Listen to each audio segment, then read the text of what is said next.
he's a very eminent and world-renowned semiconductor physicist, straddling the interface of physics, engineering, applications, and not just semiconductors, but he's also worked in magnetism and other areas. So I'm not going to introduce him formally now. I will introduce him formally in the lecture. The aim of this interaction essentially is that we have requested Professor Jagadish to tell you about the story of his life and how he has moved forward. Very inspirational story, and also make us aware of, among other things, he is going to be the next president of the Australian Academy of Science. He is an editor of the, he's also an chief editor of the Applied Physics Reviews, which is has an impact factor of 19. It's not the impact factor, I'm not a great believer in it, but it is the fact that it is a seminal journal for all applied physics related work. So with this very short introduction, I invite Professor Jagadish to interact with the audience. And thank you for being with us. Thank you, Professor Ghanshyam Krishna, for that kind introduction. And so anyway, thank you all for joining us this afternoon on a hot day. And so I understand, hopefully the air conditioning is working and it's not a bad place to be here. Okay. So really, I started my life in a very small village in India, and a place called Vallurupalam near Vijayawada. And I studied in front of a kerosene lamp till I finished my year 7. And when I was 10 years old, my father ended up migrating to Khammam district, now Telangana. So there is even a more remote village called Arekalapadu, and where we had to walk 5 miles with bare feet when it is raining or anything, even during my PhD. And there was no electricity, there was no school in that village, and it's a very remote village. So it so happened that I finished my year 7, and then my father wanted me to study. He used to be a teacher, and then he quit the teaching job and gone into the farming. And so he asked my relatives that, can you host him to, at your place to be able to do his high school? The response was, as you would expect from relatives, nobody was interested. Nobody wanted to take the responsibility of keeping a teenager at their home. It so happened that he happened to mention that one to my maths teacher in a neighboring village called Totalvaluru. And so then he happened to say that, why don't you ask him to stay with us? So I lived with my maths teacher in a neighboring village to be able to finish my high school. Okay? I'm so grateful to 2 of my teachers. Without their help today, probably I'll be plowing the fields in India today. Okay? So one teacher taught me social studies and English, Vallur Srinivasarao Garu, and he's no more, unfortunately. And my teacher, maths teacher with whom I stayed, and then he's a Chaganti Samiredi Garu, and he's still alive. And then, in fact, he wrote a book on me about my favorite student and all these things in Telugu. So I'm so grateful to both of my teachers, and without their help, as I said, look, I'll be probably, farming somewhere in India, sort of thing. Okay. I'd gone off, and then I studied my intermediate or year 11 and 12 from JKC College in Guntur. Up to year 10, I used to be among the top 3 in the class, and year 7 among the top 3 in the class. But then suddenly, I was living on my own in Guntur, a town, and then a village boy, and then what do you do as a teenager? Yeah, people are already shaking their head. You goof around, right? That's what exactly I have done. Okay? I didn't do very well in my year 12. And so everybody was shocked. Jagadish is such a good student, and he's not done really well. And even I shocked myself and my parents as well as my teachers as well. I felt embarrassed that, I really let down my teachers, So, but, you're a teenager, you don't really think of all these things. So, I used to be good in maths, and then as you would expect that if you're good in maths and you expected to go into become an engineer, right? That's what every parent expects you to do. But I could not get into engineering because in those days there was only half a dozen engineering colleges in the entire combined state of Andhra Pradesh and Telangana. And used to be highly competitive, and I understand nowadays every corner there's a pawn shop and there's an engineering college, but that's a different story now. And that was the case. So then I'd gone off and did my bachelor's degree in physics in the VSR College in Tenali. And till my year 12, I studied in the Telugu medium. So that's, I also wanted to be aware of that. Only the first time I was able to get to English medium in my bachelor's degree. I had to change my college because my English marks were not sufficient for that college to allow me to do the English medium. Then another college offered me. Then that's how I ended up going to Tenali. So then I did okay. I've done better than my year 12, but nothing spectacular to write to your grandmother saying that you've done a great job in my bachelor's degree. So then I started applying for master's degree programs, and then Andhra University used to have pure physics and applied physics and geophysics and nuclear physics. It's one of those universities, even in 80s or 70s, they used to have independent master's program in different physics disciplines. It's a well-known physics school there, and very prominent people work there sort of thing. My BSc marks were not sufficient enough to be able to get into master's degree in pure physics, but I managed to get into applied physics, which is MSc Tech, a 3-year master's degree.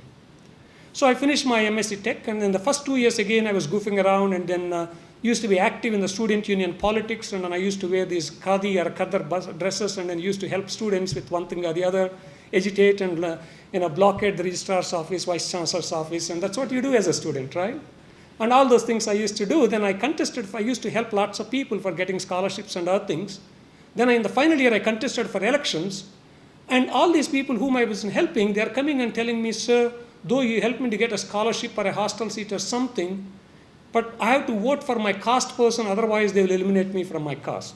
I never believed in the caste system because I come from one caste, my teachers were 2 different castes, so that means I never believed in the caste system, and I said human beings are the same, and then, anyway, but that's anyway. But the bottom line was that, I was very fortunate that I failed to get elected as the president of the College of Science. So then I thought that, okay, this is not going to work for me. This politics seems to be not so good. And even though you help people and they seem to be very selfish, so I should really start focusing on my studies. And in the final year, I started really focusing completely on my studies. I gave up all my politics and other things. And then I managed to bring my, it's a 3 years average of the MSc Tech to 70% or so. I came back again, class number 3 in the class. Though first 2 years, I was not really working that hard.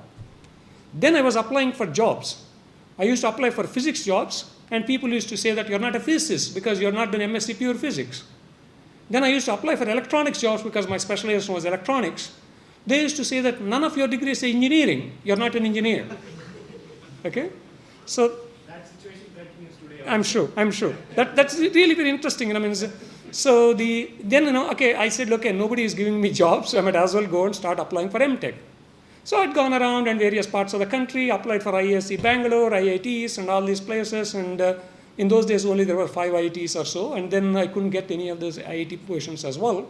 It so happened I'd gone to Delhi, and then I finished my interviews.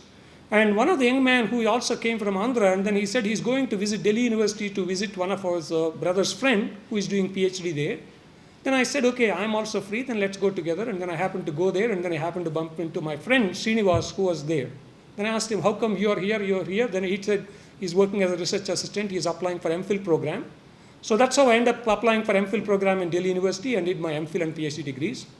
And of course, then I worked as a lecturer in Sri Venkateswara College in one of the Delhi University colleges, which has been led by TTD. Then I used to apply for the postdoctoral fellowships, and in those days there was no computers, there was no internet, there was no email.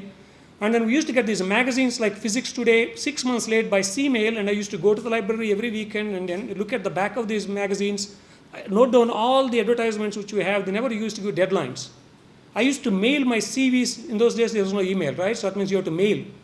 It used to cost me 35 rupees, and then after paying my rent and then food and bus pass, and I used to spend all my salary. By the way, it used to be only 2,000 rupees per month. Probably understand PhD students get a lot of money more than that now, sort of thing. And then I used to mail for all these things, and I used to get rejection letters left, right, center.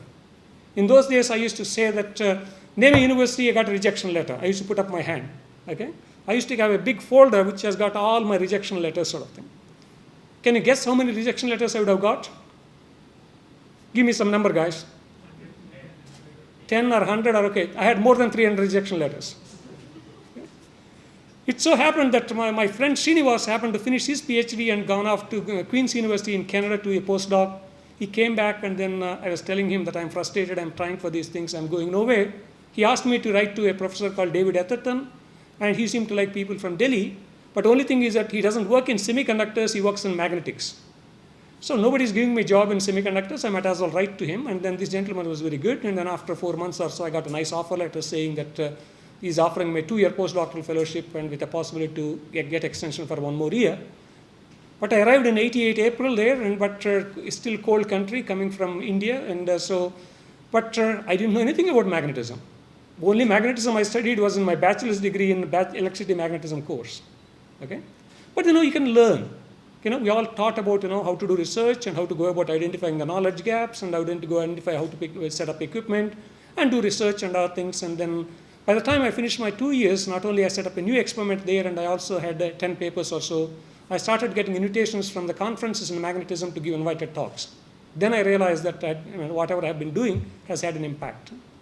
Another person in the same department knew that I'm a semiconductor guy, work in magnetism, and one day he came and asked me, Jim Williams is starting a new department at ANU, Electronic Materials Engineering, would you like to go to Australia? I gave my CV to him and he ended up faxing it, and again after 6 months I got an offer letter. So that's how I arrived in Australia in 1990 July with a 2-month-old baby and a 2-year contract. Okay? I never imagined that I will ever live in Australia. I thought that I'm going there for 2 years and I'll come back to Delhi and I'll continue my lectureship because I took 5-year leave because without pay. But it so happened that they offered me a permanent position and I made the appointment, and they also that they sponsored me for permanent resident visa and other things, and that's how I ended up resigning for my job in Delhi and continued and built up a research group, and then been doing research and all these things during the last 32 years or so in Australia. Australia has been great to me, ANU has been great to me as well. The key messages are, doesn't matter where you started, how difficult your life has been, you believe in yourself, you work hard, you work smart, prove to people wherever you go, you really produce great stuff, and then it opens more and more doors for you. Okay?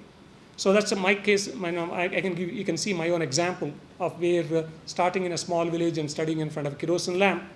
And in fact, at the end of this month, I'm taking over as the president of the Australian Academy of Science. I'm not only the first Indian, first non-European Australian, or a first Asian to be in that role. And so I'm grateful to the Australian Academy of Science for electing me. And also in 2026, the Australian government has given me the highest civilian honor called Companion of the Order of Australia for my contributions to physics and engineering, including nanotechnology. Though when people told me that I'm neither a physicist nor an engineer. Now, the same country which said that I'm not an engineer, Indian Academy of Science Engineering has elected me as their foreign fellow. Australian Academy has elected me as their Academy of Engineering and Technology fellow. And then 2 years back, US National Academy of Engineering has elected me as their foreign fellow as well, though I was told that I'm not an engineer. Okay? So then I've been told that I'm not a physicist. I've been elected as a fellow of the Australian Academy of Science. And the Indian Academy of Sciences has elected me, and also all 3 Indian Science Academies selected me as a foreign fellow. And so then the European Academy of Sciences and various places also given me the honors for both for my contribution to physics and engineering. So don't believe somebody says something, you are not something, ignore all that. You set a goal for yourself, you really move forward, and then never really, always you have some failures in life, but don't think negative. Always think positive and move forward with enthusiasm, and also believe in yourself. If you don't believe in yourself, who's going to believe you? You really need to have that can-do attitude and move forward. It doesn't really matter where you started, how you look, and where you studied, and so it's all relevant in life. Okay, so this we have been traveling around in anyway, just to open the doors for the next generation, and then my wife and I have started an endowment to really open the doors for the next generation of particularly interns for master students or four-year engineering students or so, for the 3rd year to 4th year, or if you have a 2-year master's degree, then 1st year after finishing a 1st year, during your summer break, and can be able to come and work with one of my colleagues in the ANU in physics or any other fields. And in fact, in 2019, we had, including some students from University of Hyderabad, came and then worked in various fields like astronomy, biology, chemistry, physics, and earth sciences, mathematics, and computer science, and physics, and of course science communications as well. They had a great time. But unfortunately, during the last 2-3 years, we were not able to offer anything because of COVID. And this year, we only offered the virtual projects. And but by the way, these internships are fully supported with airfare and living costs have also been provided. And we give about $6,000. That I have asked students, and the students said that they in fact even saved some money, indicating that's not a major problem. But our hope is that by developing relations between the academics in ANU and then IIT Hyderabad, we want to build up a 2+2 program of where you can do PhD half the time here and half the time there, and with the hope that you can get a joint PhD degrees and both the institutions can give you PhDs. But that's something it will take some time to build that one up. And so anyway, the endowment are our future research talents program. Professor Shivkumar, who is the Dean of International here, and then he'll be getting the information and he'll be circulating to students, and I encourage you to go and choose the projects and then apply for those ones and then see what's going to happen. Our endowment also opens the doors for one young scientist. And before COVID, and we had one young scientist came from Marwadi University in Gujarat. He has never gone to an IIT. He's never been to an IIC Bangalore. And so he's never left that small place. And then he came and then spent 3 months, every day he worked. Not a single day, he could access so many beautiful facilities. He said, why should I take a break? And these 3 months are like a paradise for me. He wrote 3 papers out of the 3 months of work. And because he produced so many results. And his university suddenly made his job permanent. They increased his salary. Local newspaper featured him as what a brilliant guy this guy is. In fact, at the moment, he is now working in Japan, taking leave again. That opened the doors for him. So the purpose of all these things is to open the doors for the next generation. You are the future of the country in India and also future of the world as well. So what small things we can do to be able to really enable your careers and hopes and dreams. Okay. I think I'll stop here.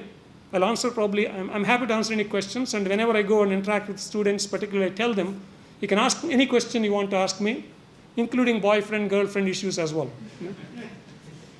Okay. So feel free to ask me any questions you may have.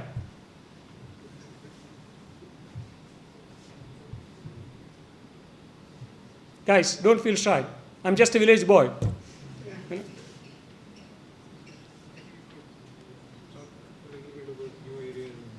Oh yeah, okay. So basically, what are the fields which I am working in? We work on semiconductors and 3-5 semiconductors, and also we work on optoelectronics, making lasers, solar cells, and photodetectors, and other things which I will share some of the results with you. And my interests are also in nanotechnology as well. And I've also created an Australian nanotechnology network, and basically to bring the nanotechnology community together, and the nanotechnology like quantum dots, nanowires, and other things which we work on for sensors to solar cells to a range of other applications as well. And so again, physics. Basically, you have to have the open mind. Science is really becoming interdisciplinary, and your open-mindedness to be able to learn new things can open a lot of doors for you.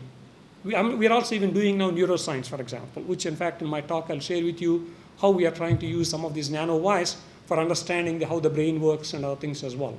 Again, curiosity and willingness to learn new things is an important one.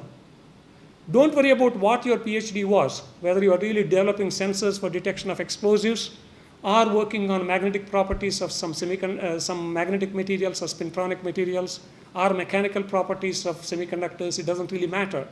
What you're learning during your PhD is that particularly if you're a PhD student, analytical thinking, critical thinking, problem-solving skills, and persistence and perseverance, writing skills, and then presentation skills, and working as a team. All those skills you can apply for anything in life. It doesn't have to be research. In fact, my students are working in doing some of the top universities in the world. Some of them have started companies and working for industries. Some of them have gone into government and really developing policies. And some of them are gone for teaching. So there's nothing wrong what you choose. It's end of the day, you have to have fun. You have to enjoy what you're doing. As long as you're having fun, and if you're having fun, you continue to do well, and great things happen to you as well. Okay? Questions, guys? I used to be exactly the same like you. I used to be so scared of asking questions. And also having studied in Telugu medium, English used to be, used to shake. You have to speak in English.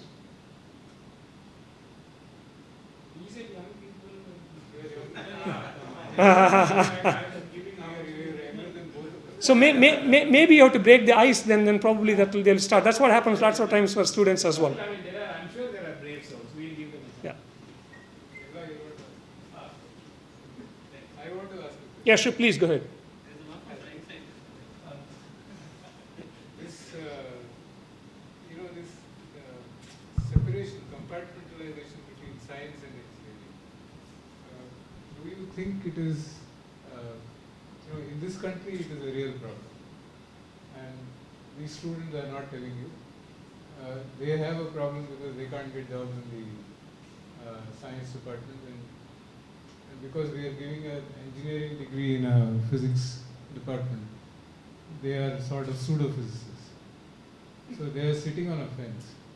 How does one kind of overcome this sort of issue, and how does the Australian university view all this?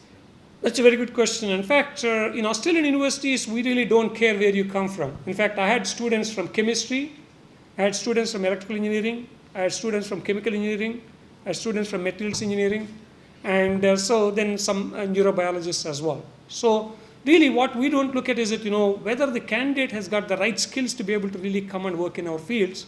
And then science, really, to be honest with you, by the time you come to the master's and PhD level and all, they're really, discipline boundaries are nonsense. Okay? But I do know that, in fact, I do remember Dr. Kiran Mangalampalli, who was Professor Ghanshyam Krishna's student, and then he has been publishing papers in all the material science journals. Some of the physics departments said that, oh, you're not a physicist because you didn't publish any physics journals. He had to come to Australia, and then he had to publish in physics journals, and then he's able to get a position in SRM University or so sort of thing. This is unfortunate, when people are really stuck with these discipline boundary things, and really it makes no sense whatsoever from my point of view. But again, our school used to be called Research School of Physics and Engineering, and our engineering guys are complaining that, look, it's creating confusion with you and us sort of thing, so that's why we removed engineering. But my department's name is called Electronic Materials Engineering, okay, in a Research School of Physics. We take students from all backgrounds. The creativity and ability to solve problems and creative thinking and all those things becomes more important. The problems are not defined as a chemistry problem or a physics problem or engineering problem. In order to solve a problem, sometimes you have to apply all the skills. If you want to develop a product, you need to have all this other wide variety of skills, otherwise you'll not be able to produce a product, for example. Even we were making some lasers, and we want to commercialize that one. We need to be able to package these lasers. You need to get the mechanical issues right, optical issues right, electrical issues right, the thermal issues right. Then only you can make that laser to work and be able to commercialize as a product. Okay? So that means you need to have a look at a multidisciplinary approaches. I collaborate with people from 30 plus countries and co-author papers with them. It's a great fun working with people from different disciplines. You learn a lot. You learn from each other. That's a fun part of life as well. Yeah. I think in India that's a major issue. I think that need to be addressed at the academies level, in my view. And I was actually going to ask you, yeah. Now that you are international member of all these academies, is there any even discussion or even people starting to talk about all this? Because I believe that all the people who are in this academy are reasonably senior people, and who knows what you are telling is actually true. Yep. That these boundaries are man-made and they are completely unnecessary to the progress of science that one is looking at. But are they even discussing it? Is it even a point of discussion at any of these meetings? So, to be honest with you, unfortunately not. No, that's not. That is a challenge. It's, by the way, none of my degrees are engineering, right? I've been told that when I finished my master's degree. But then I get into US National Academy of Engineering as a foreign fellow. They only chose a very, very small proportion of people. In my ANU, there are only 2 members of the US National Academy of Engineering, my colleague in Brian Anderson in Control Systems Engineering, and I am in a physics school, for example. So it doesn't, by the way, the academies level, they don't care. When they're choosing, for example, engineering academies don't care what your bachelor's degree and master's degree or even PhD is, but what they look at is that, have you really made contributions to engineering or not? Again, the science academies don't care what your bachelor's degree and master's degree, PhD was. Have you made any contribution to science in order to be able to elect to the science academies? Having said that, employers still has got this mindset that you're an engineer or a physicist or something. And sometimes also institutions also, when they're hiring faculty, also has this compartmentalized issues as well. That's a major issue. So that's really certainly need to be discussed. I'm happy to raise this with some of our colleagues in INSA and other places, and then see how do we be able to break the barriers and then be able to really create programs where students can be able to get into any areas. Because just because you studied one aspects of science or engineering doesn't mean that you have to confine yourself entire life in that. You got the ability to think. That's the most important thing. I mean, sorry to saying this one, but I believe that this is still a very colonial mindset of whatever people at the top of the helm of affairs have formed in their mind, and now they feel that they have got into the loop and then they are not able to get out of it. And I don't know. Actually, because this is seriously affecting many of the youngsters, because as more and more interdisciplinary areas are opening up, these people are, because of these kind of lack of opportunities that is being given to them, they are feeling defensive about it, like what Ghanshyam is telling, that students who are taking electronics feel that, oh, physicists may not think great of them, kind of thing. So this kind of a defensive mechanism is actually pulling us back in a very, very major way, and I'm not even, see, it is too much to expect them to break the barrier and then do it, but if there is any help from the higher up. Yeah, the thing is that in fact this is something probably it's worthwhile to discuss with Professor Jagadish Kumar and UGC chairman, and then say that look, we need to break these barriers. These are the people, those are making policy decisions, and then just because they've done a bachelor's degree in one particular discipline, they don't have to stick their entire life to that, knowing that science is becoming very multidisciplinary and interdisciplinary. See, what is happening is now there is some emphasis on innovation and entrepreneurship and so on, and they want to make these activities a part of the curriculum at a lower level, so that students are exposed to what it takes to bring out a product and so on. So now I think what you said is happening. To bring out a product, people realize that it requires science, it requires engineering, it requires various disciplines. So that realization is there, and possibly in industry, they are aware that if somebody has too much science and there is nobody doing engineering, then you don't have a product. And if there is too much engineering, sometimes you don't have a good quality product because people don't understand the science. So I hope that with this innovation and entrepreneurship coming down to the institutions, the mindset will also change. Yeah, my thing is that I'm optimistic. I think that's a good thing. That let us hope that you are right, and then hopefully the people will accept. You need to have people with different backgrounds in order to be able to really run a particular organization, and let's hope that that mindset starts changing. Entrepreneurship is an important one as well. If you get an opportunity, I would very much encourage you to start companies and then really explore whatever the technologies which you really want to pursue. I started a company to commercialize some of our laser technology in 1999. And I was going to Silicon Valley one week, Silicon Valley in Canberra, and then really working 16-hour days, 7 days a week. We were about to get $20 million after 18 months of really campaigning for this one. And two things I've learned. One thing is that trying to take a laser device which you demonstrated and wrote a nice paper to a really product, there's a lot of work need to be done, a lot of engineering need to be done. Packaging and all these things, it's not sexy research, but if you cannot package your device, you can never make that to a product. So there's a lot of gap between fundamental science or even demonstrating a demonstrated device in the lab to really translate that into a product. That's a challenging thing which I've learned. The second thing which I also learned is that entrepreneurship is fun, particularly if you're a young person. If you really worked on some widget and you want to commercialize it, go and start a company and then see what the opportunities are there and if you can find some investors or so. And anyway, in 2000, suddenly the communications market collapsed. And then investors pulled out in the last minute. It was a disappointment after working very hard, but I have no regrets. Reason being that I learned a lot. So that's what I tell my students. If you really are excited about starting a company, go and do that one. Even after 2-3 years, nothing. If you fail, but still you learn so much, the way you look at things is quite going to be different than what you stay as just an academic, for example. In those days, I used to say that we are the first to discover this.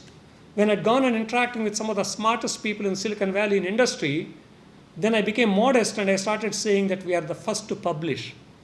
Maybe those guys may be selling so-called something which I've thought that I'm discovering. They may be selling a product with that idea already, but you don't have a clue. Okay, you become a bit more modest as well. And also you realize that in the universities we have a little bit of arrogance among academics and maybe not students, that we think that we are much smarter than everybody else, but the reality is there are lots of smart people working in industry and other places as well. Then it also teaches you to be a bit more modest as well. Okay? And entrepreneurship is important. I encourage you to really explore the opportunities. And by the way, in Silicon Valley and others, you failed in one company. In fact, they want to give you more money to start the next one, but because their thinking is that you know what not to do. You'll hopefully do better job next time. But not everywhere that happens. Some countries, they look at you like a failure and they don't want to touch you with your barge pole. That's something one need to get over that as well. Yeah. Please. Yeah, a little more technical question. What does it take to publish in high impact journals? I look at it this way. You aim for high impact journal, do the work, or you do the work based on the result you select your... No, but you don't go and then start doing work thinking that I want to publish in high impact journal, I want to do science. Yeah, you have to have fun doing science. If you're not having fun, get out of science. It's not worth hanging around in science. It's a hard slog, okay? That's all I always tell people. You have to enjoy what you're doing. If you're having fun, great things come out, and then you go and then identify where these results will be suitable for. So, of course, students are always under pressure to publish in high-impact journals and other things. They want to publish these things. And then I tell my students, look, this paper is not really suitable for that particular journal. And then, you have to judge on your own first.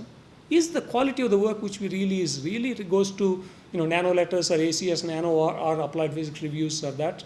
Or otherwise, is it letter to be applied physics letters or, Journal of Applied Physics or that level or whatever it is? You need to make your own judgment. Blindly sending everything to the high-impact journals is not going to really help you. And what only records is that you have a record in the system saying that this person has published last year, submitted 20 papers, we rejected 19 of them. It doesn't really help you in your case sort of thing. This person seems to send all the stuff sort of thing. So that's why it is very important.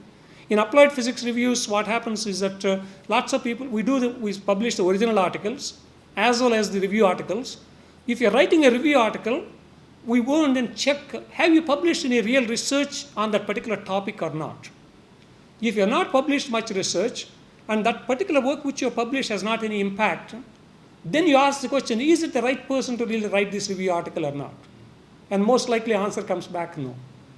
In fact, I've got editors in the office, they are PhDs in physics, they keep in touch with the entire literature and what research is going on and other things, and then they send me a summary of so-and-so paper has been, unsolicited paper has been received, and then we have done the research, and this person is published in this one, but this person is not really an expert in this one, and then this person wants to write a review, and then our suggestion is that it's probably not suitable, but I leave it to you. I automatically say that I agree with you, please reject it. Okay? But I can tell you that basically this is also becoming like, these citations and impact factors is becoming really a challenging issue. I can tell you that you may publish some papers in high-impact journals, but nobody reads your paper because you chose a different journal where that's not the community which is going to read you. You are not going to get very high citation just because you submit an high-impact paper, even if you get through sort of thing. Okay? So you really need to think about which community this paper is of interest to. Then you reach out to them sort of thing. That's very important when you think about. Again, in applied physics reviews, we only publish papers which are of the breakthrough results because we only keep that as a select journal. Because in our family of the American Institute of Physics, we got lots of other journals. Journal of Chemical Physics to applied physics letters and applied physics letters, APL materials, APS photonics, and so we are starting APL energy, for example, a new one, and machine learning, a new one, APL machine learning. We got so many other journals are there in the things, and it makes no sense to really go and publish everything in applied physics reviews, and we only choose some of the breakthrough results. And we tell people our current rejection rate is close to 90%. Okay, so that's why even I don't submit. Forget about asking these things. I don't tell my students go and submit to applied physics reviews. In fact, I'm two things. One, I'm conscious of the fact that I'm EIC. I don't want to be seen to be using my role to really get into that journal. That's one thing which is not right, ethically and morally not right. Second thing is also that I know that what is the assessment criteria is, and probably this paper is not going to go there while you're wasting your time sort of thing. Okay, you need to make your own judgment call. Is it really up to the mark or not? In fact, sometimes my collaborators say that I want to submit to nano letters. I tell guys, this is really not a nano letters quality sort of thing. But sometimes they insist on submitting it, and I say, okay, go ahead. But sometimes it gets accepted. Then it puts me in a difficult position, but I still say that, okay, your paper has been accepted, but still I don't think that that's a nano letters quality, I tell people. Because at the end of the day, you need to make your own judgment call sort of thing. Sending everything to the high impact journals makes no sense. And that's really, is it really the quality sufficient to get into the high impact journal or not? Yeah. I have one question. Sure. This is a kind of philosophical. See, we started with electronics. We are now in sort of optoelectronics. Is electronics a kind of a dying field, and we will end up with only photonics, do you think, because of the scaling laws and stuff? No, I think electronics will continue to be there, and then these technologies will be complementing each other. So some things which of course, sometimes we use this word called 20th century is the century of the electron, and then probably 21st century is the century of the photon. But electronics will always be there, and I think my view is that both will go hand in hand. There are lots of opportunities using photons, particularly if you want to send fast signals and other things. Light travels much faster than electrons, so that's where it comes. But at the same time, you cannot use light for all these things. For example, we've been discussing about optical computing for the last 25, 30 years, but still we are not anywhere close to making optical computing to work, sort of thing, for example. So I think my view is that both will go hand in hand. So that's why if you are really teaching any electronics courses, you should make sure that some photonics courses are also included in that one, so that they're well balanced and also well rounded in terms of their knowledge as well. Thank you. Thank you. Yeah. Oh, okay. Okay. Go ahead. You ask the question because the preference is given to the students, or go ahead. Our postdocs or whoever is there. And Nagesh, sorry that so you see some disadvantages of having a professor title,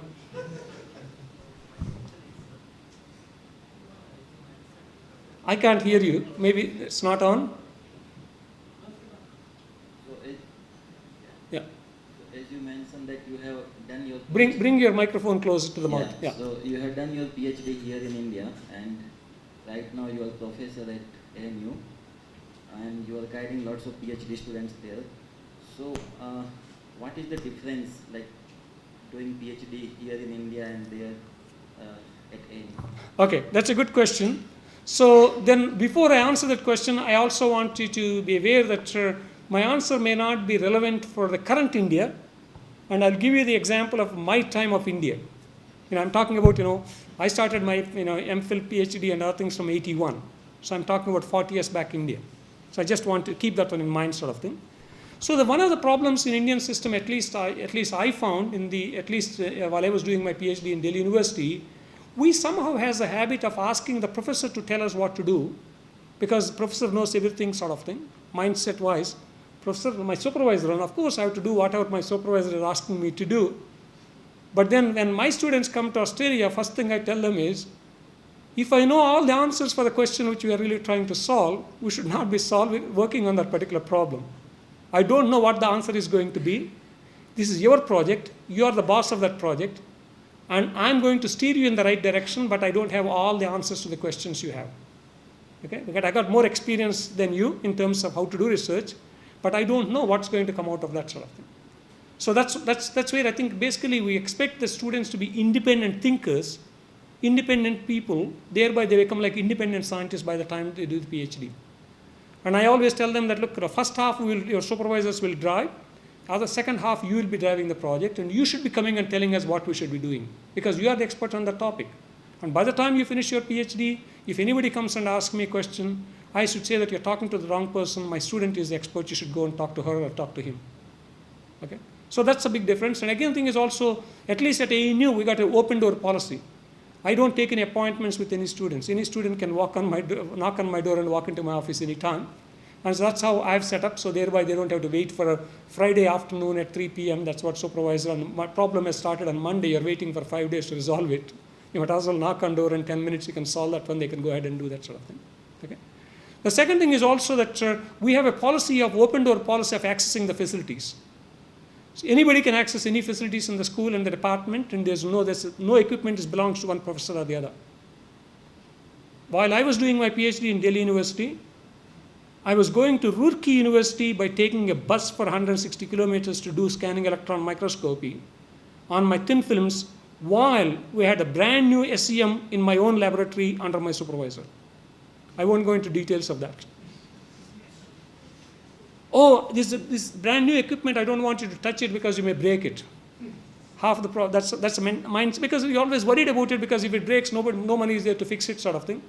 Or otherwise, for this is really bought for this particular project, I really don't want to use this one because if it breaks, I cannot do the project. Or some mindset issues are there. But partly because also resource limitations and other things as well may be making people to behave in that particular way as well. But India has changed quite a lot during the last 40 years. I see wherever I go, there's lots of nice facilities and other things. And really, in all honesty, wherever I'm going to IITs and ICERs and others, they say that it's not too difficult to get equipment, but the difficulty is that, if getting equipment, fixing the problems with the equipment is more challenging, because you don't get any money from the funding agencies and other things. That's been the challenge which young people are telling me now, sort of thing. But also there are no staff, those who can take care of major piece of equipment. That's another problem people have been telling me as well. Okay. By the way, even in Australia, after establishing $30 million worth of facilities, I still collaborate with people from all over the world. Reason being, you can buy a piece of equipment, but you cannot be an expert on one technique or the other. Because somebody has to spend 30 years on that particular technique. How can I be an expert on that one within 3 months? No way. Then we might as well go and collaborate with that person rather than trying to be an expert in everything. That's been our philosophy as well. Did I answer your question? Okay, good, thank you. Yeah. That's a good question. Yeah. Any more questions from students? No more. I will ask 2 questions. One is for students only. It's so if somebody wants to do graduation or a PhD in ANU, what are the points you look for? Like how should they prepare their CV and this kind of thing? Thank you. Thank you, Professor Nagesh. That's a very good question. And so really, first and foremost, never write letters to people as dear sir, dear madam. Immediately people will think that it's a spam email you might have written to hundreds of people. Always write dear Professor Jagadish, dear Professor Tan, or dear Professor Smith, dear Professor Brown. Then I was defending Indian students when I was talking to one of my collaborators in Oxford and saying that, look, Laura, that students, cultural issue, this is, they're used to calling professors as sir or madam, you should not be too hard on them. But Jagadish, they write to me as dear sir, but I'm a woman. Then I could not defend what they have done. So to avoid that problem, I want you to don't write as dear sir or dear madam, you really write as dear sir, because you may not recognize a girl's name or a boy's name because some of the English names or some other names you don't know. Simplest thing is that write to dear Professor so-and-so. That's the first thing. The second thing is also that, of course, you need to have a good CGPA, because particularly for international students, number of scholarships which you got are very limited. So that's where, again, you need to make sure that you really do well in your master's degree or bachelor's degree so that you really above that of others so that you will do that one. Second thing is also when you do the master's project or something, try to publish a journal paper. That really differentiates you from others. So that means this shows that you got some aptitude for research. It doesn't have to be first author paper, just a co-author paper. It shows that, you got research aptitude, and that really helps to be able to differentiate you from that one. Finally, when you're asked to you managed to get to that stage where, people thought that, okay, you got a good CGPA, and you're also going and looking at and see what you're asking for, and, what skills you can bring to that particular group, and because they may work in a particular area or the other, and try to think about and then read some papers and write to them, okay, this is a particular area which I want to really work in with you, and I know that you are working in this area and all this, and that's also helpful. So thereby they know that you at least spend some time. Finally, come to the interview, and you say that I worked on solar cells. And then I did, I modified this, I put this, I got this, I got this thing, all this tell. But then, they ask you a simple question like, how does a solar cell work? You shine light, something comes out, basically, you didn't even tell a simple thing like how a solar cell, this has been experience for me. Somebody has got from one university, I won't name the university, 4 out of 4 CGPA. We thought it's really brilliant, and this person has worked on solar cells. And then we asked the question, how does a solar cell work? This person could not explain. Another student who did bachelor's degree from Delhi University and master's degree from IIT Gandhinagar, working on meta-optics, we interviewed this person, and then we asked this person, what's the difference between an LED and a laser? They could not explain. They could not explain how a laser works. And this person was already working on meta-optics. So try to really brush up your fundamentals, and particularly the topics which you worked on. And if you really worked on a transistor, how does a transistor works? Basic fundamentals. If you worked on sensors, how a sensor works. And if you worked on a solar cell, what's a solar cell and how does it work? So that's why people ask simple questions. You may be doing all the advanced things which you're talking about. If you don't understand the basic things, immediately people are no longer interested. That means your basics are terrible. That means you're not going to be doing a great job sort of thing as well. So that's why it is very important you really brush up your basics before if they happen to call you for an interview. I hope I answered the question. Yes, thank you. Of course, reference letters also play an important role. They should be satisfied with the answer, not me. Yeah. So again, try to get good references, particularly if you're master students and others. Try to develop a rapport with your professors, at the 2 or 3 of them, so that they get to know you, and then they are able to write a letter for you. If you've got a 100 people class and you're sitting in the back seat and never ask a question, don't interact with the professor, they struggle to also who this person is. Oh, number 69. I don't remember the name, but I do remember 69. You don't want to be number 69. You know that you are so and so sort of thing, so that immediately they can say that this person has done a great job in my course or one thing or the other. And then that rapport is an important, reference letters also play an important role. It's a very good question, Professor Nagesh. Thank you. Thank you. Yeah, go ahead. So he already told about internships. There is an endowment. For example, our MTech course has 1 year full internship. Yeah. So if somebody wants to apply, so you support that kind of thing? Full, it will be project of MTech. No, typically we are not able to support the MTech project because they need to be there for a longer period of time. So mainly our Future Research Talents program, which I also will share with you just after my talk, and our endowment also, we are only able to offer for 3 months or so. But one possibility could be you can start your project and then maybe do some advanced things there for 3 months and be able to really finish off your project, and that's one way to deal with it. Particularly if you're looking for some particular piece of equipment and which you don't have, we may have it, and that's where you can be able to apply that one and then deal with that one from that point of view. Yeah, go ahead. Any question? No, he's there. My friend is asking in the yellow shirt. Yeah. Sorry, I don't know your name, so I have to ask you that. I am Prem, sir. Okay, good Prem. Yeah. Currently, I'm working on wireline communication using the electrical channel. So in electrical channel, there will be so much losses, and there is a limitation on the high-speed data transmission. How optical interconnects will improve the performance, and what are the challenges in the optical communication in terms of clocking and impedance matching, etc.? Okay, that's a very good question. So that means, in fact, some of my talks I'm going to cover some of the impedance matching issues and other things. So basically, you need to have the right kind of antenna to be able to do the impedance matching. And then you will need to design and then be able to fabricate the right kind of antennas to be able to couple the light to, say for example, if I am really coupling the terahertz radiation to a nanostructure, there's a big back gap between the size of the nanostructure and then the radiation wavelength. So that means you need to have some antennas, and then in fact we end up using bout antennas and stripline antennas or so, which I will come back and then share with you. Then because of the fact that the light can propagate much faster than electrons, so that's where you end up having optical interconnects play an important role. But the challenge there is that the interfacing between the electronics and photonics becomes a major issue, and that's what you need to get that one right. We want to really, in fact, we're working on trying to make some of the smallest lasers possible, so that we're able to compatible with, because the wavelength of electron is much smaller than the wavelength of light. That means the nanostructures also need to be a bit bigger than the nanostructure we can use for electrons, for example. That's where you need to get those things right in order to be able to use them for optical interconnection and other things. Good question. Professor Jagadish, thank you so much for patiently answering all the questions. I think we can go for the lecture session now. Sure. If there are more questions at the end of lecture, you are welcome to ask. And so first thing, thank you very much for narrating your own story, how you have come up.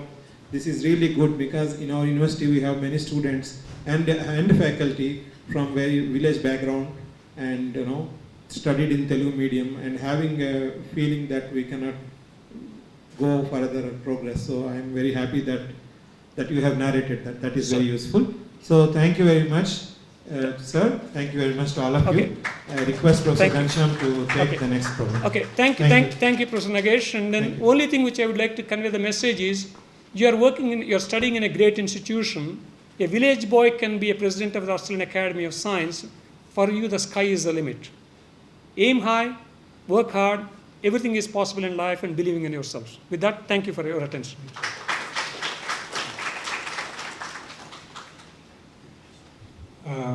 Good evening, everyone. Welcome to the distinguished lecture by Professor Chennupati Jagadish, senior professor in the Australian National University. I now invite our Vice Chancellor, Professor Vijay Rao, to come to the stage.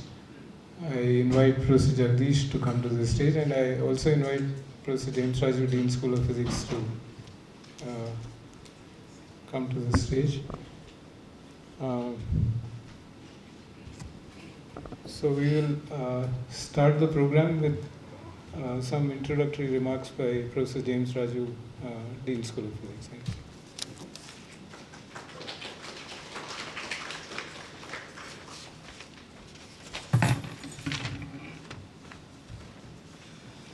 Good evening. It is a very joyous day for all of us. Today with us, as you know, before that,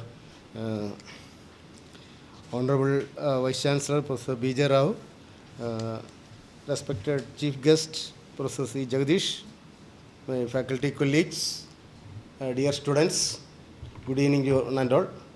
And today it is a very happy occasion for all of us, because after a long COVID break, once again we are start getting these distinguished lectures, which are very important for the life of our university, and we are blessed with many distinguished visitors. And today we have none other than the President-elect of Australian National Academy of Sciences, Professor C. Jagadish, as our chief guest and speaker here with us. And he on 26th May he will take over this position, and he will be there for 4 years. And through this position he will be guiding the science policy of Australia, and connecting the funders with the society which governs the funding, with the society which get benefited by it. Such a big task he will be having, and it is a great moment of pride for all of us, as he rightly narrated that one of the sons of soil from here is now occupying that position in Australia, and he is right here with us. And it is a joyous occasion for us to not only to know his journey, and also what he is doing and what made him so important, and his knowing more about his work. And to briefly introduce about our physics, here we have activities in 3 areas of physics. One is in high energy physics, that is mostly theory, and there are some collaborations on the experimental side. And then we have one of the largest optics group in the country, spread within physics as well as in Agrahan. And they have both the theory as well as experimental activity.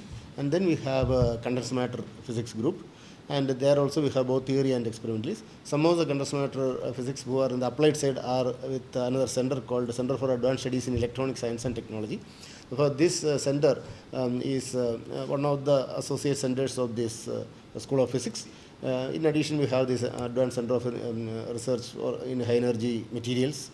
That is also part of School of Physics. Then we have Center for Earth, Ocean and Atmospheric Sciences. That is also associated with physics. And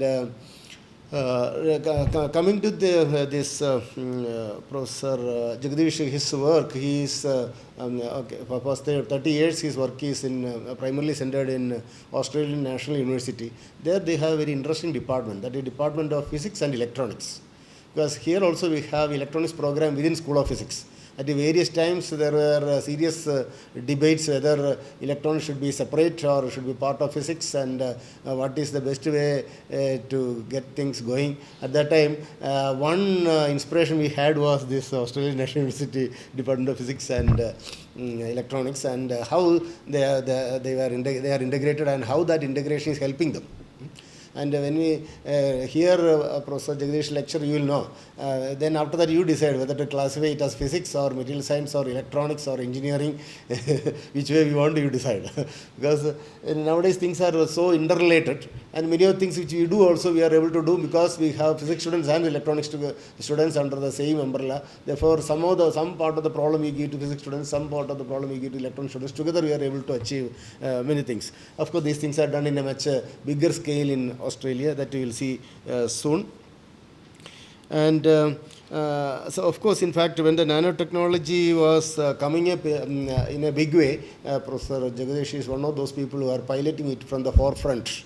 starting from materials, went to nanowires, nanodots, and its applications in optics, and then application in the bio side, and pushing them to industry. In fact, then it is flourishing into a big success story, and that is what he represents. That in fact, that kind of ecosystem, which is so well established in developed countries, we also want to have such a system developed in our country. Our desire is that, and of course, today's talk definitely will inspire us towards that. And particularly, and his expertise is in the semiconductors, and we know that in the country right now there is a program for electronics semiconductor fabrication. It is long overdue, but still, finally now there seems to be there is a real serious initiative from the government side to initiate serious semiconductor work here. Therefore, it is the right time we have somebody like Professor Jagadish with us to tell us the story centered around the semiconductors, especially the evolving semiconductors, not just the traditional semiconductors, but the semiconductor nanowires, nanodots, those nanomaterials. What the new chapters which they are able to open up, that is something which we will be hearing from him today. And of course, in we have our people in key positions around the world. We are here. We know that there's a big disconnect. And if this kind of interaction, if it leads to a better, strong coupling in future, that will be the best outcome. And I hope this kind of interactions will lead to strong coupling in the years to come. We look forward to that. With that, thank you for accepting your invitation and coming here. And I also now request Professor and our Honorable Vice Chancellor, Professor Rao, to come and share his views. Thank you.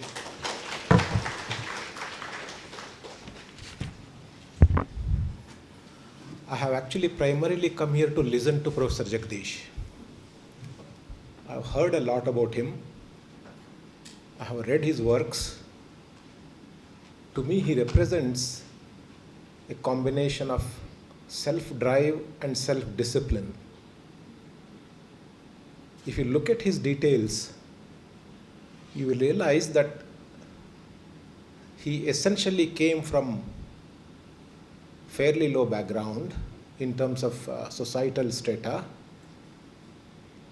towards goals which he really wanted to pursue. And he is now headed to becoming president of Australian Academy of Sciences. That apart, when you look at his volume of work, it's mind-boggling. The type of insights that he has brought forward and the type of spread that he has done in his works, it's really inspiring and fairly, I would say, mesmerizing. It indicates two things. One, very early on, the mind has to be clear what the person wants to do. The sooner one makes up what one wants from one's life, the better it is. Because you don't want to lose time in wandering mind. And I think Jagadish is a very good example of what he wanted to do very early on, and he went after it.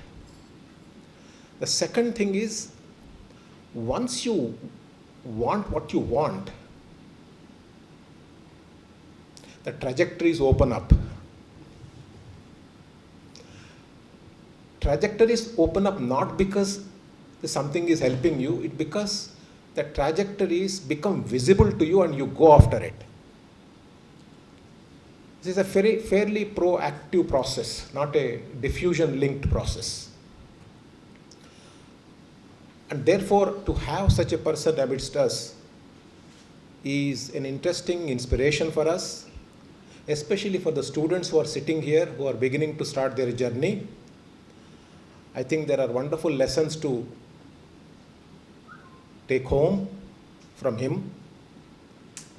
And this particular topic that he's going to talk about, semiconductor nanostructures for optoelectronics applications, I see it's a really a marriage between physics, technology, and future implications in some sense. He has been a frequent visitor to India. He has been working on many Indian policy missions with Government of India, and we hope to be seeing him here more often. And I personally want him to spend more time at University of Hyderabad, handhold our young minds if his time permits, and maybe, teach them in small groups as to how things have to be done. It's one thing to read in books and papers, it's another thing to hear from the person who has done it. We do much less of hearing from the persons who have done it in our curriculum, in our setup. If he spends time here and sits with 5, 10, 20 students, I think those students will get ignited and their journey will start. So he's only limited by his time because he's all over the world in some sense. You can see it. So it all depends on how lucky we are to get his time here. And then whenever he is here, my request is all my students should just crowd around him, grab him, spend time with him, ask him questions, and ensure that you hear his answers very well. Because ultimately in life you need one inspirer. You don't need too many. You just need one. If he's that, you are done. So therefore, it's my special privilege to welcome Professor Jagadish ji. I am not in this particular field, but from the fence side, I appreciate this, and I want to sit and enjoy your talk. And I hope you will be able to spend more time whenever you pass by, and probably give even some short courses on some thematic things or some futuristic things, so that our young minds get ignited, and maybe we can develop some new curricula, new courses based on what you are thinking about, etc., etc. If we are doing more things with you, we are blessed. Thank you very much.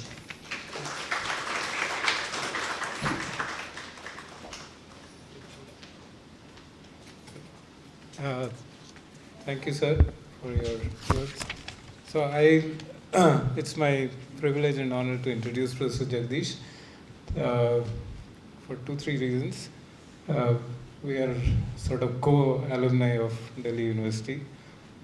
Apparently we saw each other, but we didn't know many years ago. Also, in our research group, we have followed your work. Zinc oxide is a theme that has been central to our work for many years. And Rajesh is the second PhD who's worked on zinc oxide. So I'll just briefly introduce you. This can mean anything. Professor Jagadish is a distinguished professor and head of the Semiconductor Optoelectronics and Nanotechnology group in the Research School of Physics, Australian National University. He is the editor-in-chief of the Applied Physics Reviews, which is a very high impact fact journal, 19.16, editor of 2 book series, serves on editorial boards of 20 journals. He has more than 1,000 research papers. 700 are journal papers, 7 US patents. He has co-authored a book, co-edited 15 books, and so on. He is a fellow of 11 science academies all around the world, 14 professional societies. He has received many awards. I don't want to go through all of them, but some important ones which I think are important. He has received the UNESCO Award for contributions to development of nanoscience and nanotechnology, the Lyell Medal from the Australian Academy for contribution to physics, and he has, most importantly, for us, received the highest Australian civilian honor, AC Companion of the Order of Australia, for his contributions to physics and engineering, in particular nanotechnology.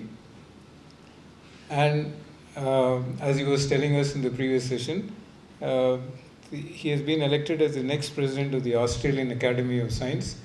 He's not only the first with the Indian origin, but first non-European Australian. So there are many, it's a very distinct honor that I think we should all be proud of.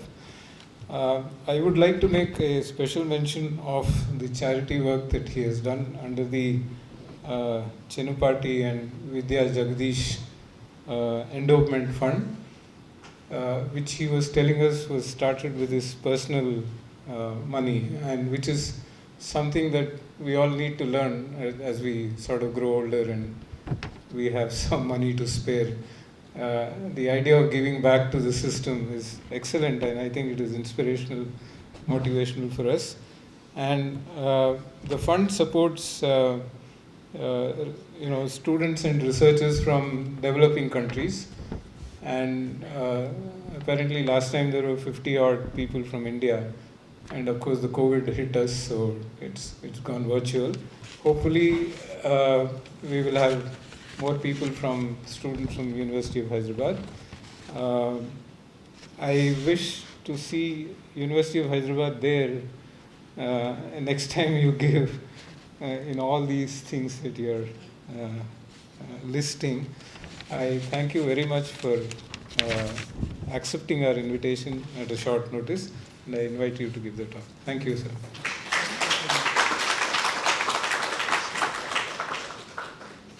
First of all, I would like to thank the Honorable Vice Chancellor and Professor James Raju and Professor Ganeshram Krishna and all the people, those who have invited me to come here and then be able to share some of the exciting stuff which we are doing at the Australian National University. It's been, I think this is probably the second or third time I'm visiting University of Hyderabad, and I think we visited about 4 or 5 years back. That's a time where we were discussing about the Future Research Talents program and then having interns coming from University of Hyderabad to ANU and spend their summers with my colleagues at the ANU. As been mentioned, I am from the Australian National University in Canberra, and then I also have honorary appointments in various parts of the world. And I want to thank my colleagues for inviting me to be associated with those institutions, and it's a really pleasure and honor for me to associate with those institutions. And really today's work is a collective effort between my group at the Australian National University and many groups in Australia, and in US, UK, China, Sweden, Italy, Russia, Switzerland. The beauty of science is that there are no national boundaries. We can all work together. It's been a great pleasure for me to working with my colleagues in various parts of the world. And I want to thank them, and also many students and postdocs in their groups, those who have contributed our work, and I really sincerely want to thank them, because it's their work which I'm really sharing with you today. Because I've only listed the senior researcher professors for simple reason that if I put all the students involved in this one, then you'll not be able to read any names on that sheet. That's why I've restricted to the senior people in that particular one, but I specifically want to take this opportunity to thank students and postdocs. This is my group at the Australian National University. Typically 10 to 12 nationalities at any one time, and it's a really bright young people. It's really a pleasure for me to work with them. And again, they are the ones, those are really doing the actual work. And your Vice Chancellor, when I met him this afternoon, he asked me one question. Are you still doing experiments with your own hands? And I had to unfortunately have to say that I'm not doing it anymore. And then I'm only able to do the experiments through my students and postdocs, and that's what we rely on. That's why I want to really sincerely thank them for their hard work. And many students are also from India as well. And Ashwini Gopkumar come from Kerala, and then Sonachand Adhikari comes from Sikri Pelani, Vidur Raj comes from Bihar, Deepankar Chuk comes from Delhi, and so various parts of the country as well. I also want to thank my colleagues, those who have contributing to leading some aspects of our research, and also some of the colleagues, those who are no longer with us, and then they've gone to greener pastures, and I want to thank them for their contributions as well. And also the funding agencies for their small amount of support they give us, allowing us to have fun. If they stop giving us money, then we'll not be able to have fun, which is not good for us, right? So here is an overview of my talk, and I'll give you the motivation why we're interested in semiconductor nanostructures and optoelectronics. How do we make these structures? And I'll give you some examples of wide variety of devices which we have been working on, and I'll draw some conclusions. Before proceeding further, I would like to thank many groups, those who are working in these areas, including many colleagues in India. for their contributions, because in the science, the knowledge has been built based on others' contributions. It's important for us to acknowledge their contributions, those who have made contributions before us. Before going to nanostructures, let us talk about technological revolutions. All of us are aware of the first industrial revolution started with steam power led to mechanization. Second industrial revolution started with electrical power led to mass production. Third industrial revolution started with computer power led to automation. And people are predicting in the fourth industrial revolution, you will have the biological world and digital world will come together. Light is used to sense and interface humans and machines is going to play an important role. And in view of the fact that about 80% of the information which we receive is through our eyes, that means through light-based technologies. And currently light-based technologies are about 1 trillion Australian dollars and about 700 billion American dollars. And people are predicting that it's going to double by 2030 or so. That means there's a lot of opportunity for all of us in the world to be able to contribute to these light-based technologies. So World Economic Forum has identified some of the technologies for the future. Holographic displays. In the future, you'll end up having, from your phones, you'll be able to see the holograms coming out so that you can interact with your family and friends in three-dimensional way. And also wearable optical sensors, which are really be able to monitor your health and be able to really, in fact, even report to your doctor's office saying that there is a sudden change in the triglycerides of a particular patient, and you'll hopefully get a call from your doctor, or those sorts of things can happen in the future, particularly for elderly people. That becomes an important one as well. These wearable optical sensors is going to play an important role. And light navigation and communications, and LiDAR, particularly you end up having autonomous vehicles, and then you're able to use these light-based technologies where you can identify where the people are, and then whether you got other cars where they are, so that vehicles are able to go and drop some goods in some place and be able to return back without having to use drivers and other things in the future. And again, these technologies are going to play an important role. 3D vision and gesture recognition and enhanced machine vision and augmented reality are all going to really need smart miniaturized optical systems. As part of a center of excellence, which have been funded, started last year, called Active Meta Optics, TMOS, Transformative Meta Optical Systems, funded by the Australian Research Council. We're using nanostructures to generate light, and using nanostructures to manipulate light, and also using so-called meta-optics, and also using nanostructures to detect light, because if you want to create an optical system, you need to have all three components in order to be able to make that to work. And this center is led by my young colleague, Professor Dragomir Neshev, and 5 universities in Australia are involved in this particular center, and about 12 universities from all over the world are also partnering with us. Optoelectronics. What is optoelectronics? All of us know about electronics. And we have been using electronics because essentially manipulation of electrons in electronic circuits and electronic devices to be able to get lots of functions, including computing. What is optoelectronics? Well, optoelectronics is nothing but conversion of electrons into photons, or otherwise electricity into light. That we do in the case of light-emitting diodes, and for example, under lasers, but also conversion of the light into electricity in the case of photodetectors and solar cells, for example. So optoelectronics is essentially conversion of one to the other, and we are making use of many of these devices, for example, in nowadays as well. While silicon is a workhorse for the microelectronics or nanoelectronics industry, but unfortunately silicon is not a very good light emitter because it's an indirect band gap semiconductor. You need to have direct band gap semiconductors in order to be able to get efficient amount of high efficiency light emission, for example. That's where we end up using 3-5 semiconductors of the group 3 of the periodic table and group 5 of the periodic table of gallium arsenide, indium phosphide, gallium nitride, gallium antimonide. And these materials have got different band gaps. Band gap is the energy difference between the conduction band and the valence band. And then different semiconductors have got different band gaps, so that means they emit different colors of light. And then by mixing and matching, you'll be able to really make ultraviolet LEDs or ultraviolet lasers to infrared lasers, including visible region. So that's why we are interested in making use of these particular materials and then try to understand them, for example. Just to give an idea, that till early 90s or so, there was no blue LEDs. There was no materials which are available to make blue LEDs. Till that point, we've got these indium gallium arsenide phosphide materials which are used for making red LEDs and green LEDs, but the third primary color of blue is missing. The development of nitride technology like gallium nitride, indium nitride, and aluminum nitride has led to the development of the blue LED, and then that led to the Nobel Prize for these 3 Japanese scientists, because they've really allowed us to be able to make that third primary color, which allowed us to be able to make white LEDs, Nowadays, we are talking about multi-billion dollars of the solid-state in the lighting industry, including these TVs, large area displays, because LED-based TVs, for example, you've got all three primary colors are there. You can mix and match, and you can get all the colors you want to have, for example, right? And the same materials which are used to make LEDs can also be used for making lasers. Nowadays, lasers are used for the cutting and machining, to laser surgery, to communications, and a range of things are displaced, and a range of things which we are using. And again, the same materials have been used for that particular case as well. In terms of optical fiber communications, today's internet is very much dependent on optical fiber communications. And again, we are converting electrical signals into optical signals using lasers. And then you send those optical signals through optical fibers. And then you convert the light signals into electrical signals using photodetectors or photoreceivers. Again, these semiconductors are used for that particular purpose. And this internet is really working at the 1300 and 1550 nanometer wavelength region. And because that's where the lowest absorption and dispersion takes place.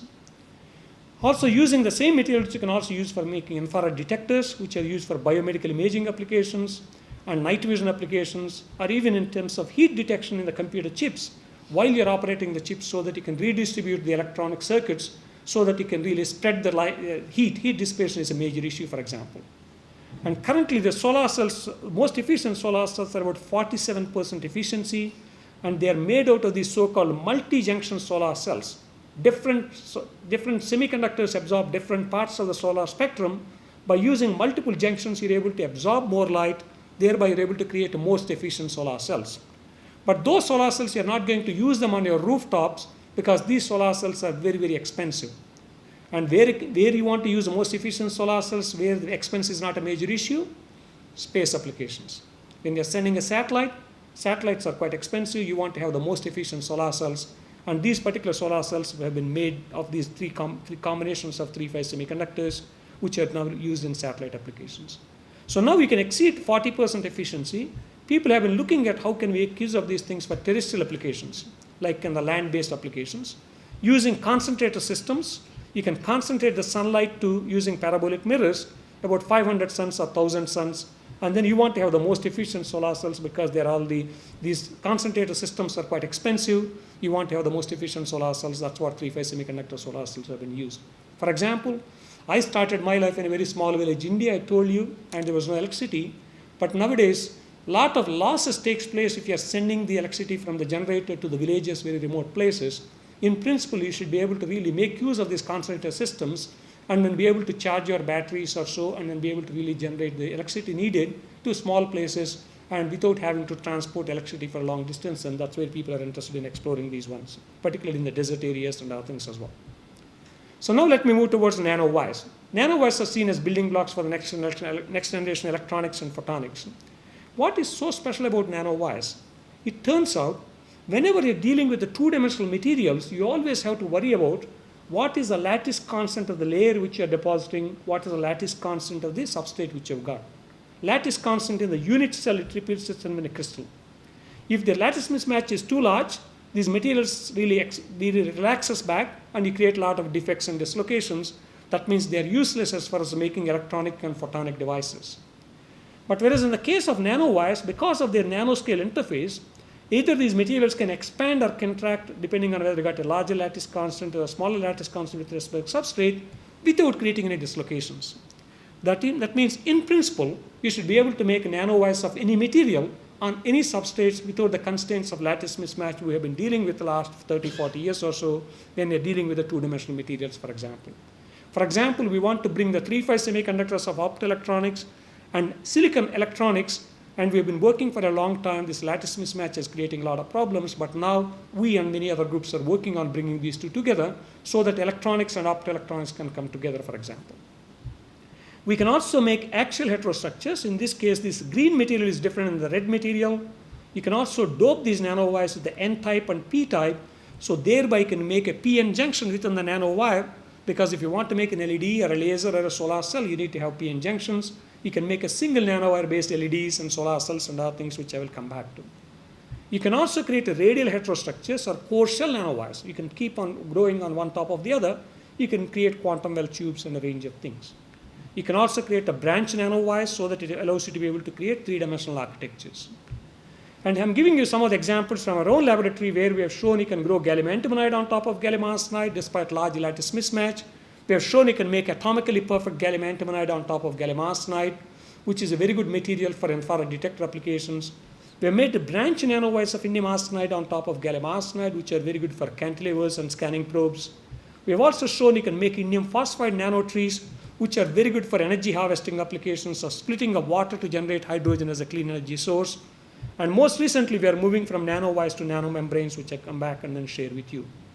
Already there are many reports in the literature where people have demonstrated a wide variety of photonic devices, which I will share with you some of the examples from our own laboratory. But most recently, IBM Zurich also has demonstrated indium gallium arsenide nanowire transistors on 6-inch wafers of silicon. I told you lattice mismatch is no longer an issue because 3-5 semiconductors also have got a higher electron mobility. If you want to make fast transistors, you want to make use of 3-5 semiconductors, for example. So they've been able to do that one. That's an indication to you that in the future, nanowires are also going to not only play an important role in photonics, but also in electronics. If the nanowires are so much of importance, how do you make them? There are two main techniques which we use. One is called as a metal catalyzed chemical vapor deposition. We call it as a MOCVD, metal organic chemical vapor deposition. There's an alternative technique is called a molecular beam epitaxy. You can use either of the techniques. We have gone for MOCVD because it's a industrially compatible process. And for example, if you are buying any LEDs or lasers nowadays in the market, most likely they would have been made out of MOCVD. We can really create nowadays reactors which can have 120 wafers you can grow at one time. In fact, many of my students are growing millions of LEDs a month in China and other Silicon Valley and other places because you can reduce the unit cost of that one by being able to grow the multiple wafers at one time, for example. And then in this case, what we do is that we have used two techniques. One is called as a metal catalyzed VLS growth process, or a second technique is called selective epitaxy. In the first technique, we take gold nanoparticles. You can buy the colloidal solution of gold nanoparticles these days because they're used for biological tagging applications from as small as 5 nanometers, as big as 300 nanometers. We put a droplet of this colloidal solution on top of a semiconductor like gallium arsenide or indium phosphide or silicon. But gold has got a very high melting temperature, more than 1000 degrees Celsius. But once gold starts reacting with the gallium or aluminum or indium, this alloy has got a melting temperature as small as 350 degrees Celsius. So now we put this gold nanoparticle coated gallium arsenide in a MOCVD reactor, heat it up to somewhere between 370 to 500. This gold is reacting with the gallium and gallium arsenide. You create this eutectic liquid. Then you introduce the gases needed for the growth of gallium arsenide, trimethyl gallium and arsine. These gases get incorporated as liquid alloy. It gets supersaturated. Crystals start precipitating out. It is like essentially if you take sugar and you're dissolving in the water up to solubility limit, beyond solubility limit, crystals start precipitating out. Exactly the same physics is happening here as well. Because we are introducing a vapor into a liquid and getting a solid, and Wagner and Ellis in Bell Labs in 60s, this technique is called as a VLS growth process, vapor liquid solid growth mechanism. Okay? The only thing is that in 60s, Wagner and Ellis have been making hundreds of microns of silicon viscous. So now we're dealing with the nanostructures, which really provide interesting opportunities for us to be able to explore. The second technique which we use is called selective epitaxy. In this case, we don't use any metal nanoparticles. Sometimes it's not convenient to use metal nanoparticles. For example, if I try to use gold nanoparticles on silicon, gold is a non-radiative recombination center in silicon. That means it really degrades the performance of transistors and others. So in those techniques, we end up depositing some silicon dioxide using plasma-enhanced chemical vapor deposition, spin coat some photoresist, do electron beam lithography, and create patterns of holes. We transfer those holes through etching process so that the indium phosphide is exposed in these holes and everywhere else silicon dioxide is really covered under substrates, for example. Then we put this one to the MOCVD reactor, heat it up to somewhere between 650 to 750 degrees Celsius, introduce gases needed for the growth of indium phosphide, which I'm giving an example. And then these gases dissociate, and then you end up creating these beautiful ordered patterns of these indium phosphide nanowires. And so this is the work of Dr. Qian Gao, who is now a research engineer in blue glass. And then in this case, this is the work of Dr. Hannah Joyce, who has demonstrated atomically perfect gallium arsenide here, and Dr. Qian Gao has demonstrated atomically perfect indium phosphide. While in this talk, I'll be flicking through slide after slide, and probably a student or a postdoc might have spent 18 months or 2 years or 2.5 years in order to be able to get those beautiful results. Particularly those of you students, please don't assume that these results have come just by pressing a button. And a lot of hard work has gone in, particularly if you're struggling with your experiments, persist with that one and then start believing in yourself and keep pushing forward. Okay? I just want to thank my students. Dr. Hannah Joyce is now an associate professor at Cambridge University. Again, we can make these atomically perfect materials using both the techniques. And in the case of this VLS growth process, we made nanowires as small as 10 nanometers, as big as 300 nanometers. In the using selective epitaxy, we made nanowires as small as 70 nanometers, as big as 700 nanometers or so. We take these indium phosphide nanowires, excite them with the laser pulse, and look at the light emission. We excite the electrons from the valence band to the conduction band, they fall down and they emit light. You can see that the red curve shows that the quantum efficiency of the light emission can be as high as 50%. The blue curve shows that for the epitaxy layers or the two-dimensional layers, they're very much comparable, despite large surface area of these indium phosphide nanowires. And this surface non-rate recombination is not a major problem in the case of indium phosphide. They are as good as two-dimensional materials, for example, so I don't have to do any passivation or anything if I want to make lasers or solar cells and other things. But that's not always the case in the case of all the semiconductors. I'll give you an example of gallium arsenide. I told you already that our TEM and SEM is showing that they're atomically perfect nanowires. They're able to get a beautiful cylindrically shaped nanowires. And then you can see that the light emission from these ones, even at as small as 10 Kelvin, if you excite these ones again with the laser pulse and look at the light emission, so-called photoluminescence, you see very, very weak light emission and a very noisy spectrum, for example. So we need to think about it, why that is the case. TEM and SEM says they're atomically perfect, but don't get much light. So it turns out these broken bonds on the surface of these nanowires have created a defect stage within the band gap of the semiconductor. So now if I excite the electrons from the valence band to the conduction band, instead of these electrons falling down and emitting light, and they're captured by the defect stage, you end up generating a lot of heat, which is not very good for you. Okay? Unless otherwise I solve this problem, I cannot use these gallium arsenide nanowires for making lasers or solar cells or so. In fact, you can quantify the lifetimes of these materials, non-radiative lifetimes. The surface recombination velocity of gallium arsenide is very, very high because of these defects which are created due to the broken bonds on the surface. You can estimate these ones to be picosecond regime, diameter divided by the 4 times of the surface recombination velocity. We've taken these nanowires to Oxford University and measured terahertz conductivity as a function of time. You can see the gallium arsenide nanowires as predicted. You end up getting picosecond lifetimes. So whereas a bulk gallium arsenide has got nanosecond lifetimes, so that means about 3 orders of magnitude worst performance because of these broken bonds on the surface, large surface area of these particular nanowires, for example. In order to address this problem, we have grown these gallium arsenide nanowires at 450 degrees Celsius using Hannah's technique, and then we increase the growth temperature to 750 and introduce the gases needed for the growth of aluminum gallium arsenide because this has got a larger band gap than gallium arsenide. Because I'm depositing at a high temperature, then this forms into a nice shell on top of that. And then you finish off with the gallium arsenide capping layer because aluminum likes oxygen. If you take it out, and then it gets oxidized very easily and degrades the performance. And again, this is a hard work of Dr. Hannah Joyce, and during her PhD, she has really worked hard and demonstrated these core shell nanowires. We take a thin slice of this one and look at the TEM and see whether we'll be able to achieve what we were showing in the schematic. Here's a case where you got a gallium arsenide core, aluminum gallium arsenide shell, this light color, and gallium arsenide capping layer, showing that you're able to really demonstrate these so-called core shell nanowires, for example. So then, because of the fact that this aluminum gallium arsenide has got a larger band gap, so now if I excite the electrons from the conduction band, and they will go and be captured into this gallium arsenide core, and then because of the potential barrier, you don't expect it to have the surface non-radiative recombination. At least that's our hope. We've taken these nanowires and looked at the photoluminescence. If you have a only gallium arsenide core, weak luminescence, these core shell structures show very bright light emission, and lifetimes of the time resolved photoluminescence shows nanosecond lifetimes.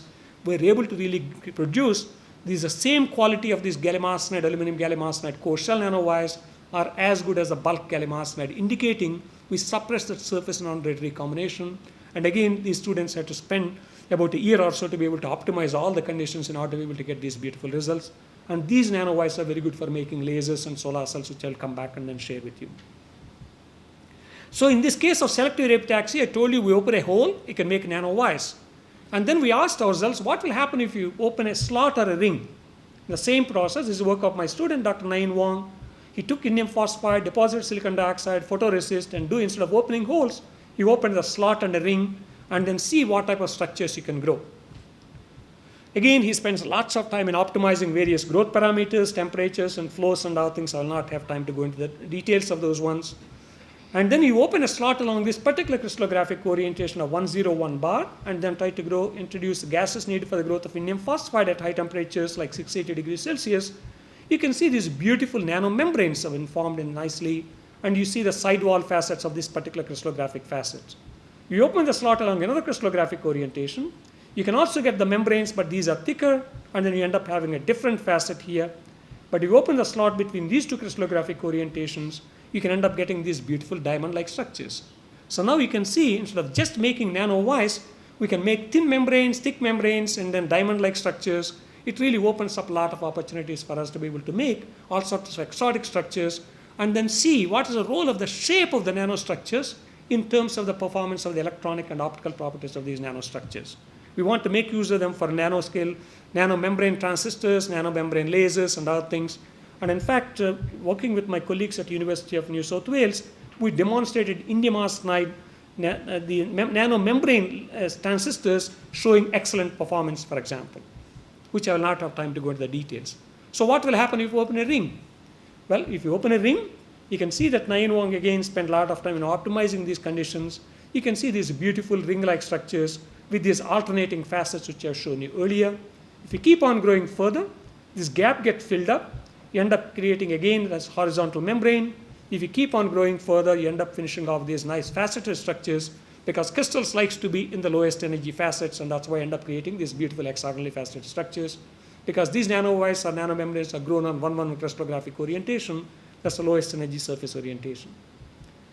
Then we've taken these nanomembranes and nanodiamonds and nanorings, excited them with the electron beam rather than a laser beam, and do something called a cathodoluminescence, because it's get a much higher resolution. You can see this scanning electron microscope image of nanomembranes, top view of the nanodiamonds and nanorings. Here is the scanning electron, the cathodoluminescence images, showing that you can get a bright light emission and very uniform light emission, indicating that the hard work of more than 3 years of Nain Wong really paid off. And now we are making use of these things for making ring resonator lasers and other things, which I'll come back and then share with you. So now we can see that I feel like a kid in the lolly shop.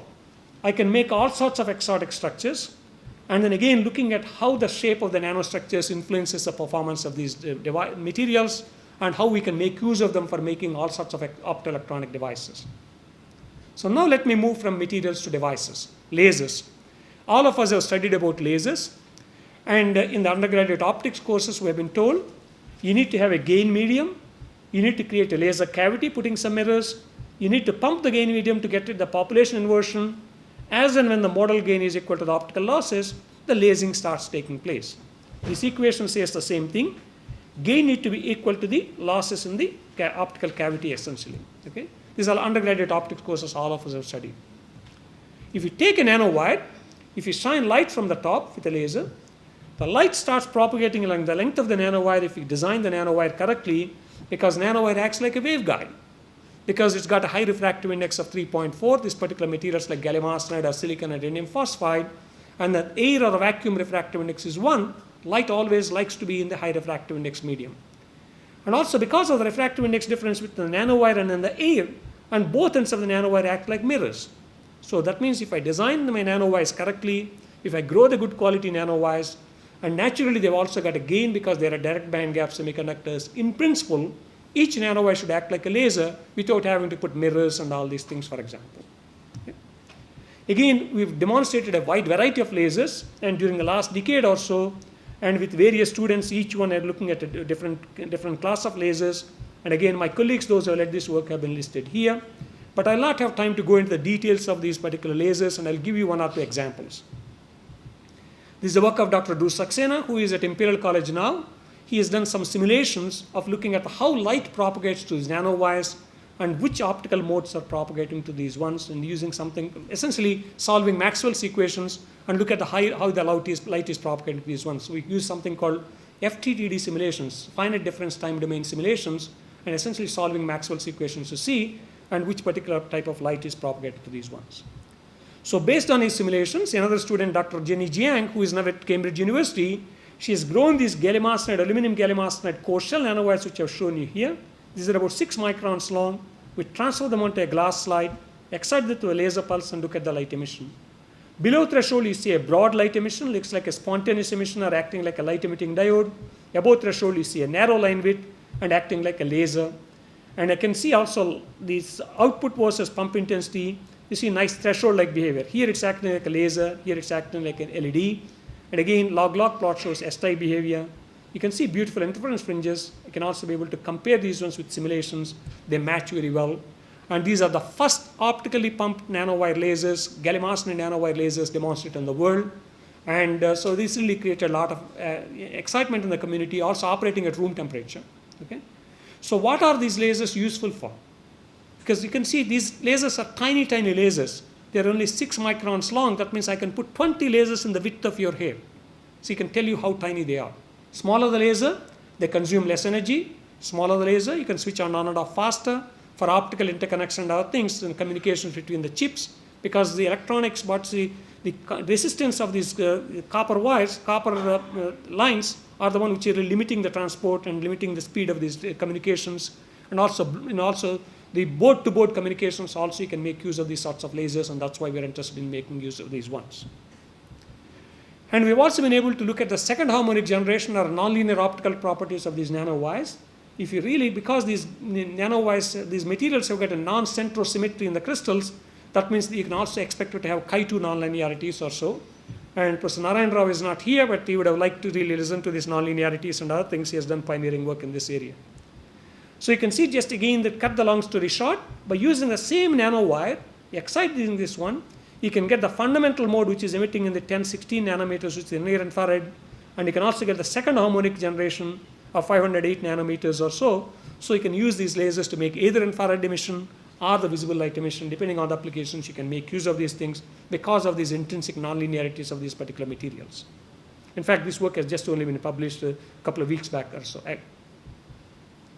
So what are we doing with these lasers? And in fact, this is work jointly with my colleagues at University of Strathclyde and Martin Rawson's group, who in fact just got elected as a FRS in this month. And last week or so, Royal Society has announced it's delighted to see a collaborator getting good recognition from their National Academy.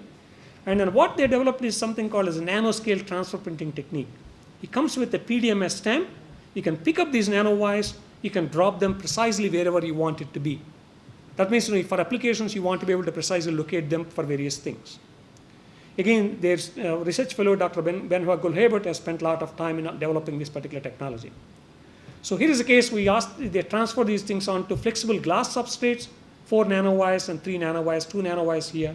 Again, you pump them and by the laser and look at the light emission, like a threshold-like behavior and narrow line width, indicating that all these nanowires are lasing, indicating that this transfer process is a gentle process and we are not creating any damage during this process. Because we are putting them onto flexible glass because we want to use them for flexible optoelectronics applications or so. Then we asked them, can we be able to locate these nanowires into nano antennas? So this is work of my young colleague, Professor Fang Ren. She is now a full professor at Nanjing University. While she was working in my group, she has been making something called Terahertz metamaterials. They're creating nano antennas using some metals like aluminum. And then you have a gap here, and we wanted them to locate these nanowires in this gap here. If you do not have any nano antenna, light is coming from the both ends of the nanowire, as I've shown you, because nanowire acts like a fabricator cavity. But because now if I use this nano antenna, suddenly light is coming from the vertical direction. They could be very useful for things like, for example, the facial recognition applications. Nowadays, if you use your Apple phone or Samsung or so, it recognizes your phone and your face, and that's how it opens. You can be able to open your phone. But then we are making even smaller lasers. That means they consume less energy. That means you'll be able to pack more lasers. That means also your batteries can last for a longer period of time or so. Depending on what applications you have, either you choose these lasers if you want to couple the light to an optical fiber or a waveguide. If you want to use them for meta-optics applications or facial recognition applications, you make use of these particular lasers. Again, this creates a lot of excitement in the community because these are the first vertically emitting lasers, for example. This light is coming out of the screen rather than going along the length of the nanowire, for example. I mentioned to you about ring resonators, and I told you we are making rings. This is the work of my student Wei Wong. Again, he designed these rings. What should be the diameter of the ring? What should be the width of the ring? What should be the thickness of the ring? Based on those simulations, he has grown these ones using MOCVD. You can see if we excite these ones, and below threshold you see a broad light emission like a light emitting diode, like spontaneous emission. Above threshold you see beautiful whispering gallery modes. You can see the simulations and experiments match very well. Again, threshold-like behavior and narrow line width or so. Again, 2.5 years of hard work of designing and fabricating, growing, and then he was able to, hard work of Wei Wong really paid off. And these sorts of lasers are very important for making photonic integrated circuits and other things. That's what we are exploring these ones for. So till now, I've only shown you optically pumped lasers. And ultimately, industry wants to have electrical injected lasers. Right? That's what the industry wants. So in fact, in order to make electrical injected lasers, I told you can make PN junctions. This is the work of Dr. In-Suk Yang, who is now at Samsung, is a research engineer. He has spent about 3 years in making these things to work. And a P-type indium phosphide, you dope indium phosphide with zinc, which becomes P-type, grow some indium gallium arsenide, that yellow layer of the quantum well, and he dosed and then coat on top of this one an N-type indium phosphide with silicon doping. Again, he spent a lot of time in optimizing these growth conditions in order to be able to make these things to work. And once if we transfer these ones onto these glass substrates and do electron beam lithography to be able to metal contacts, to inject current and look at the IV characteristics and see have we been able to make these PN junction diodes or not. Okay? Again, you can see that the IV characteristics showing like a nice diode-like behavior. If you are pumping current, more and more current is injected, you start seeing a much brighter and brighter light is coming out of. You can see the light intensity versus the current. You can see bright light emission from these ones. But you do not see any narrowing of the line width I've shown you like lasers. You also do not see any threshold-like behavior, which I've shown you in the case of lasers, indicating that they're acting like a nanowire LEDs, not like lasers. You ask the question, why? Why are you not able to make nanowire lasers? It turns out, in order to inject current into these nanowires, I need to put some metals. These metals have got a huge optical losses. Metals really absorb optical light. That means I'm creating a lossy cavity. I have to pump it harder. If you're pumping it harder, it creates a lot of heat.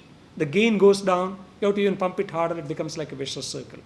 So now we got a new student and who has been working for the last 4 years. She's no longer new.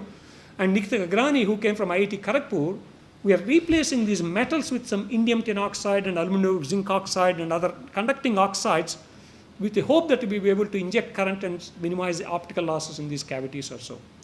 I'll come back and then share with you what has happened after 4 years. In fact, she finished her PhD. I still don't have electrical injected nanowire laser.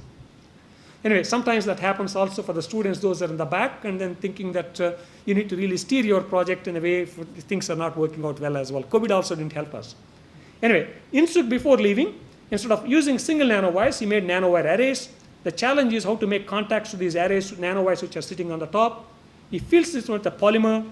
He selectively etches the polymer, puts some indium tin oxide coating, put some metal on the top and the bottom, inject current and look at the light emission. IV characteristics showing like a diode-like behavior.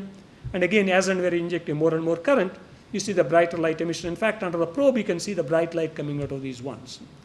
Because we're embedding these nanowires into a polymer, we can peel these things off. We can make them as a flexible LEDs. Why are we interested in flexible LEDs? If you want to create foldable phones, foldable computers, Apple and Samsung and others are interested, and then this allows us to be able to do that.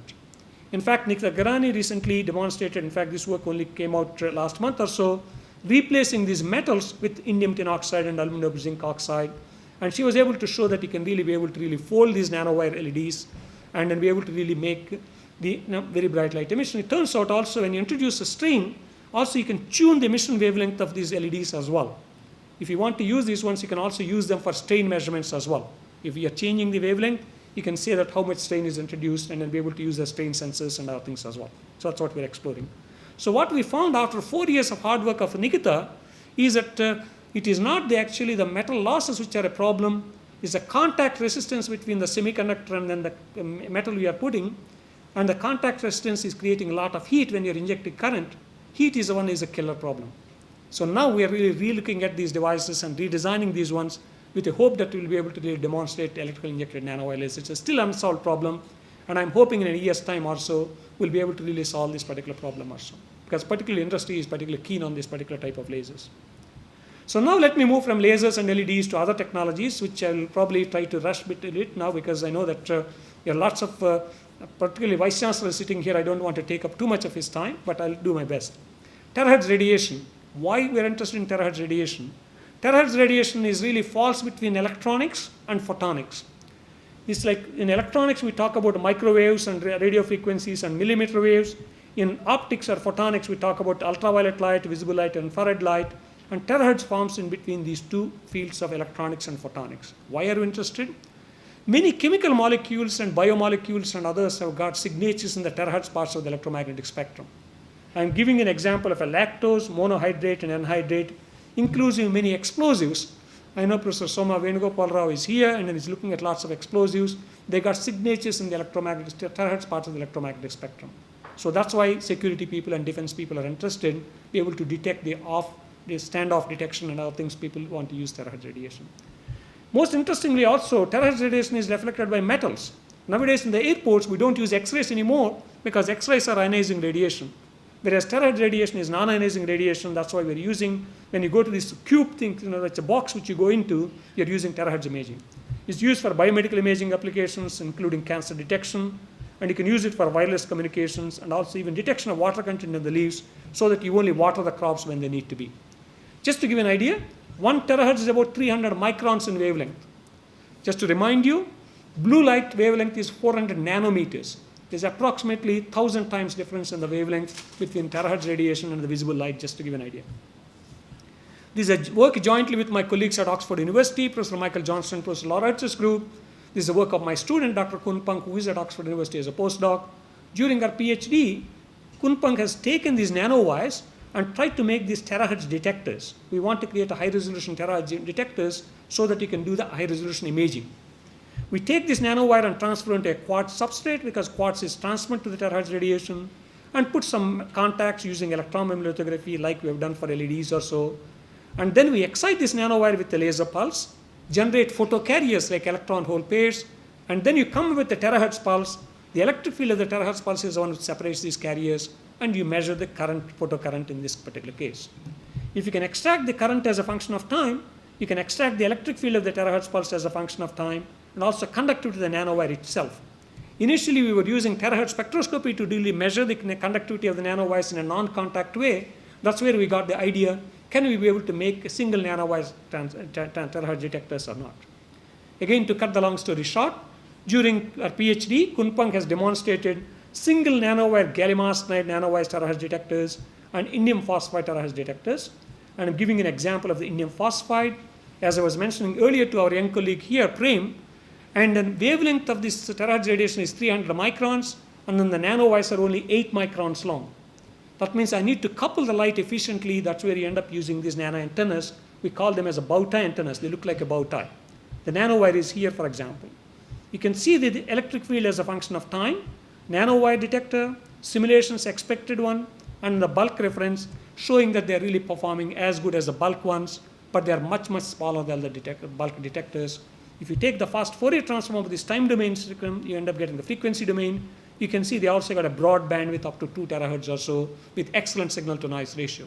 So now these detectors are very useful for making high resolution terahertz imaging systems, particularly for biomedical applications, for example. And so by the way, these detectors again are operating at room temperature, amplitude sensitive and phase sensitive as well. So during her postdoc at Oxford, and Kunpang has looked at polarization resolved terahertz detectors. Instead of using one set of nanowires, she tries to put another set of nanowires 90 degrees to each other, using the same bow tie antennas which I've shown you earlier. But the challenge has been, how do you put two nanowires on top of each other without any physical contact? That's what it took 3 years for her to really resolve this particular problem, working with my colleagues at Strathclyde University, make the first detector and using this transfer printing technique to be able to put the other one and then avoid contact between the two. And again, to cut the long story short, and then we are making use of these sorts of detectors for looking at a wide variety of biological systems, including terahertz metamaterials and other things, which I will share with you, terahertz metamaterials. We design and fabricate a terahertz metamaterial. You send a terahertz pulse through this one, and then this terahertz pulse is interacting with the metamaterial, or it could be a biological molecule or a chemical molecule. It changes the polarization state. By using our detector, we are measuring both X and Y polarization, that gives us information about what are this particular material, what we are dealing with, sort of thing. Okay? So you can do the reverse engineering and be able to look at that. So again, to cut the long story short, and she has really designed these ones and fabricated these terahertz metamaterials. Our simulations show that the X polarization for transmission should be in this shape, and Y polarization should be like this, and we measured using our detector, and really they match very well. And again, these are the room temperature operating, polarization, amplitude, and phase sensitive terahertz detectors, which will really be particularly, industry is particularly keen on these ones. And she was able to publish this work in Science. In the middle of a pandemic, and when she's frustrated about things are not progressing, it's good to be able to, being a postdoc, being able to publish a first author paper in Science is not a bad situation to be in. Particularly nowadays when you want to go back to China, they're asking you where are your Nature and Science papers before they give you a faculty position or so. So now many universities are interested in giving her jobs, sort of thing. So that's a single paper can make a huge impact. Let me come to solar cells. Again, solar cells energy is playing an important role. And nanowires also got some advantages with the case of solar cells. It turns out that whenever you're making a solar cell, you need to make it thick enough and make a p-n junction in a thin film solar cell. You have because to absorb all the sunlight, but now carriers need to migrate long distances. But whereas in the case of nanowire, you can make a nanowire as long as you want to absorb all the sunlight, and you can make a core shell p-n junction. That means you can collect the carriers very efficiently. For the first time, you're able to decouple the light absorption pathways and Cayley correction pathways. Also, they can act like a light funnels because of their high refractive index. And then also they have got low reflection losses, so that's why people are interested in exploring nanowire solar cells. Again, we go and do simulations. What should be the height of the nanowire? What should be the diameter of the nanowire? What should be the distance between the nanowires? And the simulations really provide as a guide. Particularly key message to you is, in the case of nanotechnology, blindly making something and hoping and praying that's going to work is not going to work out. You always have to particularly make devices. You need to design, do simulations and design, and then go and make them, and then hopefully you'll be able to make those things to work. So that's something, key message I would like to convey.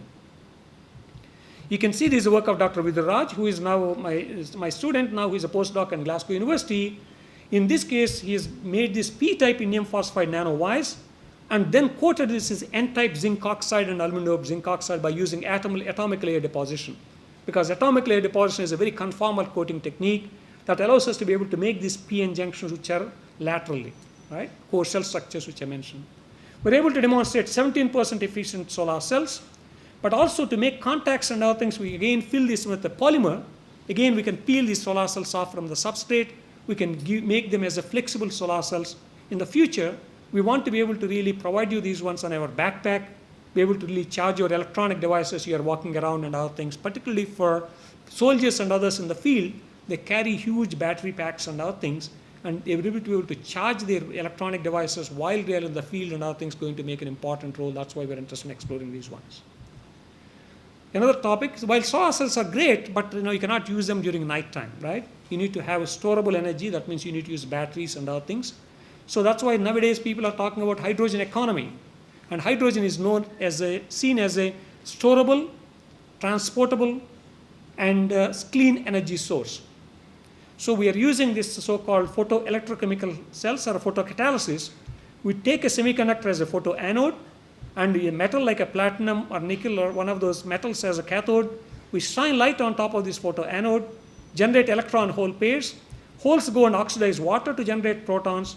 Electrons go there and then react with these protons and generate hydrogen at the cathode, and oxygen is generated at the photoanode or so.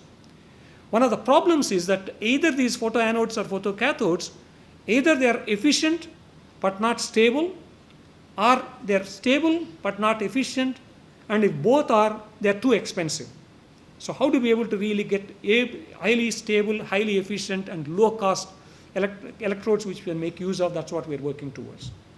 So just to look at the stability, so we've been looking at gallium nitride. Gallium nitride is a very, very difficult material to etch.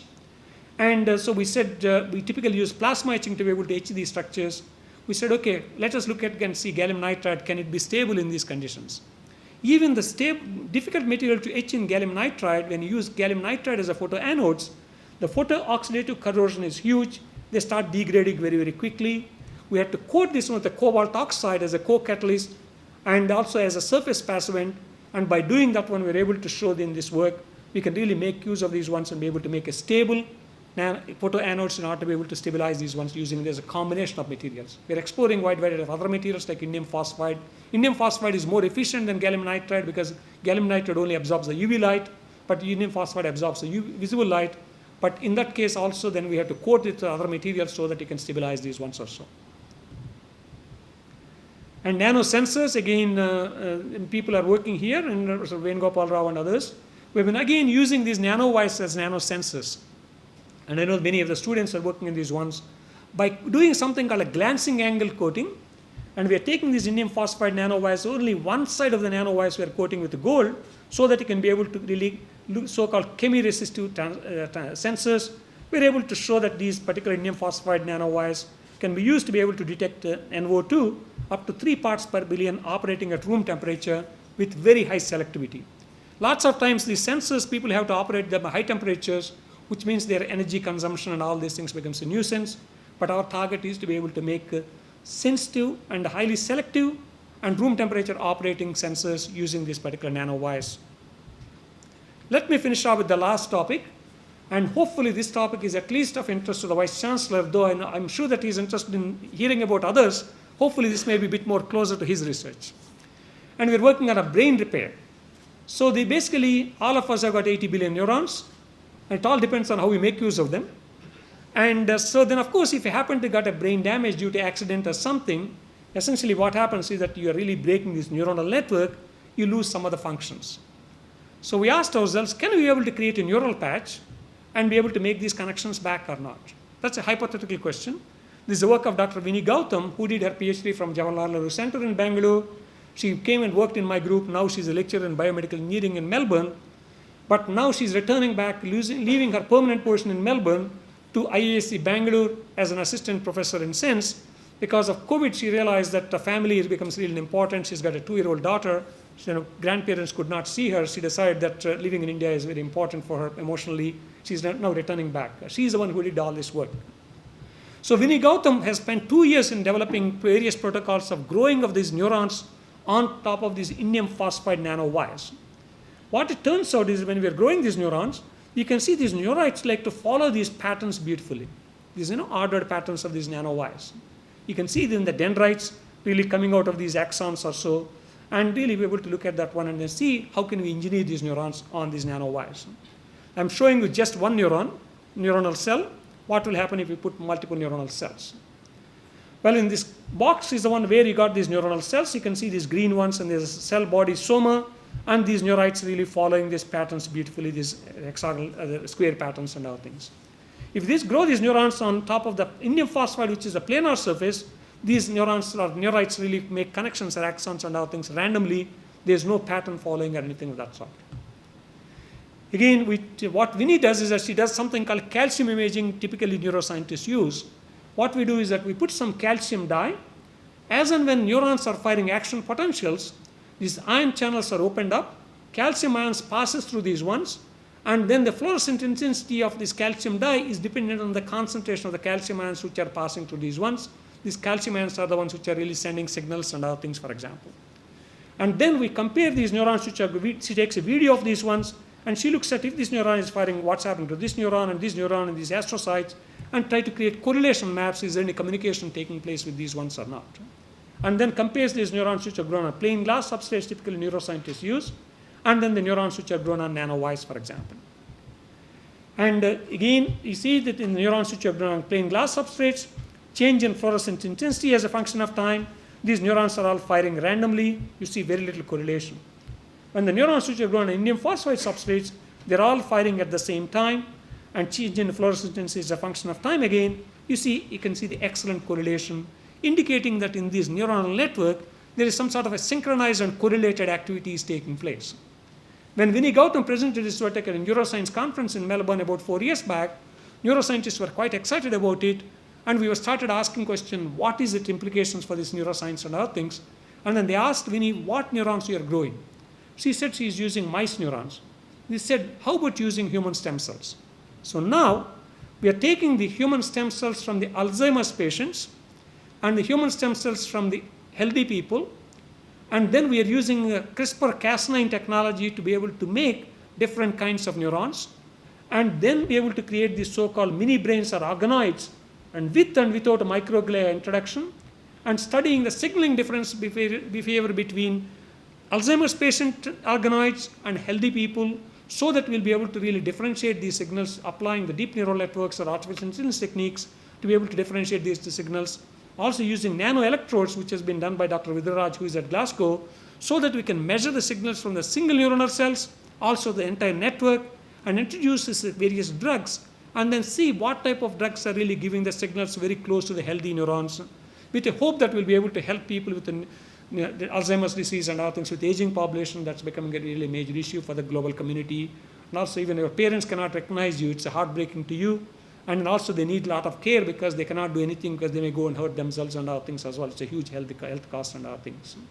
And at the moment, there are no cure for Alzheimer's or the dementia. And then you really have to, whatever the drugs which have been developed, there's only got 10% efficacy or so. That's where there is a challenge, and that's what we're working towards.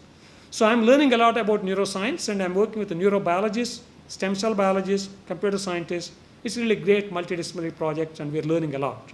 Okay? It's a long-term project as well. With that, in conclusion, nanowires open up opportunities for manipulation of light matter interaction at the nanoscale, and developing new class of wide variety of devices which I've shown you. I won't go into repeat the same things which you've already learned about. And let me finish off with the last topic and information. Now, already it's been mentioned, Applied Physics Reviews is a high impact journal. Whenever you get some breakthrough results, please think of us. And again, if you want to write a high impact review, and particularly if you are an expert in that topic, again, please think of us. And our Center of Excellence, which I mentioned to you, once in a while we advertise positions for PhD students and postdocs. And then again, keep an eye on that one because these vacancies keep coming up. It's a 7-year center. And if you look at sometime, you may not see that one. Again, these are opportunities are available at 5 different universities. And already our endowment has been mentioned about opening the doors for the next generation of young scientists. And also, based on the success of our endowment, our university itself has created Future Research Talents Program. And some of the students also came from University of Hyderabad. You can see the students, 52 students came from India. And in fact, our Indian High Commissioner in Canberra has hosted at his home all these students for the afternoon tea. And our dean, Dr. Professor Kiran Kirk, who was planning to come here, malaria researcher, he could not come because he had an accident and he broke his arm. And he's very keen on strengthening relations between Australia and ANU and Indian research institutions. And University of Hyderabad is one of the institutions which you have chosen. And we hope to see some of you in Australia. With that, I want to thank you for your attention. I'm happy to answer any questions you may have.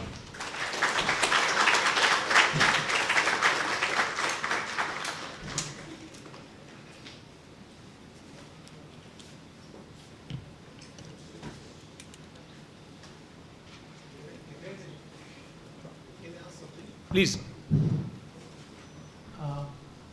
I find this technology is really mind-bogglingly usable. How does it compare with the future of quantum technology that is coming up in terms of communication speeds? Because this also is going to be very speedy, right? But is it going to be competed out by the other technology that's going to come up, like quantum computing, etc., etc.? Okay, that's a very good question, Professor Rao. And basically, quantum computing is some of these devices, for example, in nanowires, we can introduce the quantum dots within the nanowire.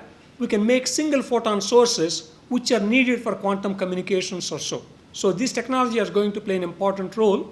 We're already working with some of our colleagues, those are working on the quantum aspects as part of our Center of Excellence. And we have demonstrated that you can make single photon sources from hexagonal boron nitride. Because it's a nanowire topic, I didn't really cover that one. And we have shown that the introduction of the carbon impurity plays an important role in terms of emission of the single photon sources and other things. So we're working towards quantum technologies as well. One aspect, see, there are many aspects in terms of quantum technologies. One is quantum computing. Probably quantum computing is the one which is going to take a long period. But quantum communications and quantum sensing is much more like a near-term technologies. That's what we're working towards. In fact, in our Australian National University, we got multiple the centers of excellence. We are partners in that one. My colleagues are making quantum memories. You need to have memory technology, for example, and also quantum entanglement, quantum cryptography, quantum communications, and a range of technologies. All these things will go hand in hand.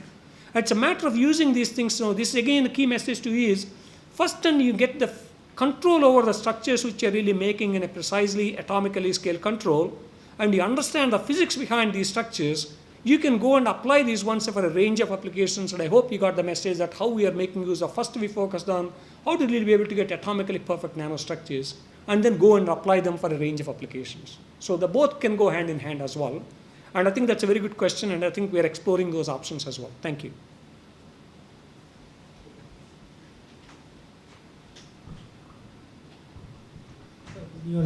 When you're making these nano lasers, you must be making at the wafer level. So how much tolerance is accepted when you make from batch to batch, when you grow these nanowires? How much tolerance is acceptable? It's a very good question. So Venu or Soma, everybody calls you Soma. Looks like I'll call you Soma as well, but I normally call him as Venu. Anyway, that's okay. So basically what we found is that you grow these nanowires, and then you can see that I'm breaking them and then taking them out. You ask me why. The problem is I need to have the reflectivity at the both ends of the nanowire. If I keep them on the substrate, what happens is that the substrate has got the same refractive index of the nanowire, I won't be getting much of reflectivity. By taking them out, and then I got a uniform both sides reflectivity. But because while you're breaking these things, because the breakage cannot be perfectly parallel, you end up having a slight breakage, one time this way, one time this way sort of thing. In fact, one of my former postdocs, Dr. Patrick Parkinson, who is a lecturer now in the University of Manchester, he developed a huge screening of these nanowire lasers in a very quick way using photoluminescence technique. And now he can really screen thousands of lasers and be able to identify and bin them. These lasers have got the lowest threshold gain for lasing. They can be pumped at these ones. These require more, and there are more. Interestingly, when I talk to my students, those are manufacturing LEDs, they tell me exactly the same thing they do. Because when you make a wafer, and all these nano LEDs are really have got a uniform light emission. The central ones are the brightest ones. They are used for the high-end applications. And then the surrounding, the ones which are at the edges, they are not as bright, but they're used for toys and all that sort of other applications. Or sometimes in the shoes and other things, you don't need that much brightness. You just want to have some light coming out of sort of thing. So it's a matter of using them for screening them and using them for a range of applications. But it turned out when we were talking about these core shell structures, when you're making this selective epitaxy, not only the nanowires are growing along in this hole, they also start really forming a shell. Because they got a silicon dioxide there, in the region of that shell formation, and that part they got the highest refractive index because at the bottom they got silicon dioxide. Refractive index is very high, and we're able to make these so-called vector beam lasers. And the light is really going inside like the donut. And in fact, we haven't published this work. That's why I didn't show you. We're collaborating with colleagues in Northwestern Polytechnic University. And that one of my former students is now a postdoc there and we're working on that one. So depending on what applications you have to choose the right ones. And then again, the physics, you need to understand what actually physics-wise what's happening in order to be able to make these things to work. Thank you. Thank you. Just nice to meet you again in presence. Thank you. Bangalore University. That's right. Through online. Yep. This is Tata here. Okay, thank you. This is regarding two philosophical questions. You avoid in your group essentially completely self-assembly route to make any device or any phenomena which you want to understand. That is one. Second thing is this, whatever the procedures you make, you leave one dimension because you have to do only in 2 dimension all the structures. So how do I go about in any of these two if I want to pursue? Okay. That's a very good question, Professor Tata. And of course, I do remember we both gave talks in the same conference. And so I do remember that. And I think you were probably even chairing my session, if I'm not wrong. Yeah. That's right. I remember that. So the question now is that, self-assembly. When we were doing these quantum dots, particularly self-assembled quantum dots which we were using, we were working on the self-assembly. What happens is the self-assembly process are very good. If you go and look at the SEM picture or the TEM picture, in a small region, they're all beautifully ordered. And then you can write a nice paper out of that. But then if you really expand that one a little bit further, you'll see a lot of defects and other things as well. So those are things which create lots of problems sort of things. So that's why, though we know we work on self-assembly, in fact, we are also growing some gallium nitride nanowires. They're so-called self-nucleated nanowires, they're randomly distributed or so. But self-assembly is good if you're only looking for small regions, but if you want to have a larger areas, then self-assembly doesn't work as good. So what we're doing now is that we're calling the so-called engineered self-assembly. The selective epitaxy is essentially that. Essentially, I'm creating these holes, ordered patterns. That's essentially engineering these atoms to go and nucleate in this one sort of thing. So thereby, that engineering really plays an important role to be able to create whatever kinds of patterns which you want to create and other things. In terms of this dimensional issue, so in this case, I can really be able to put a multiple different materials in these ones, and I'll be able to really not only get a two-dimensional ordered, and I can also be able to really get the new functionality in this one as well. Say, for example, if I put a smaller band gap material within the nanowire, and then that's what you end up creating the so-called quantum dot or a quantum disk. I can, by changing the material or thickness and other things, I can be able to tune the emission wavelength and other things as well. We're exploring all of them as well. Yeah. In fact, we've also been making these quantum well lasers. In fact, I gave this in a talk which I gave in ISER Bhopal, and my host was a chemistry colleague, and I said, how was the talk? I understood everything, but the so-called these optical modes and other things was too much for me, sort of thing. I said, maybe if I'm giving a general talk, I should probably remove that aspects of it, so that I don't bore people with too much detail of those one sort of thing. I'm happy to share with you. In fact, send you papers which we published already in those ones. Yeah. Essentially, generally, I get bored very quickly, and every 10 years I jump into new areas and other things. But these nanowires, though we've been working since 2005, there are still so many things you can do, and we're really trying to explore and exploit those ones. And which I haven't really talked about is, in the nanowire form, you can start making new crystal structures. Normally, all these things form into zinc blende. Now we can make, say, for example, woodsite indium phosphide and the hexagonal indium phosphide rather than cubic. They end up having different polarization properties and all these things. And whenever I'm talking about indium phosphide lasers, they're all most likely are the woodsite indium phosphide, not the zinc blende, which you normally have in the bulk form. Normally, you cannot make bulk form woodsite because of the only nanowire form, because of the high surface energy of these structures, you can make the woodsite structures because of the high energy phase, which normally you cannot make in the bulk form. Yeah. So still lots of fun things to do. So there is a strong physics group which will characterize your nanowires with respect to phases and yeah, of course. The thing is that I don't know which day of the week. Depends on. At some stage, I was telling students. People told me I'm not a physicist, I'm not an engineer, and I'm not a material scientist. But now everybody accepts me. I'm all three. But what we typically do is that we focus on what we're good at, and we go and collaborate with people. See, what I found in the early stages of my own life is that you cannot be experts in everything. If you think that way, you're kidding yourself. And my philosophy is that do whatever you're doing good way. Go and collaborate with some of the best people in the world. So thereby collectively we can do better science.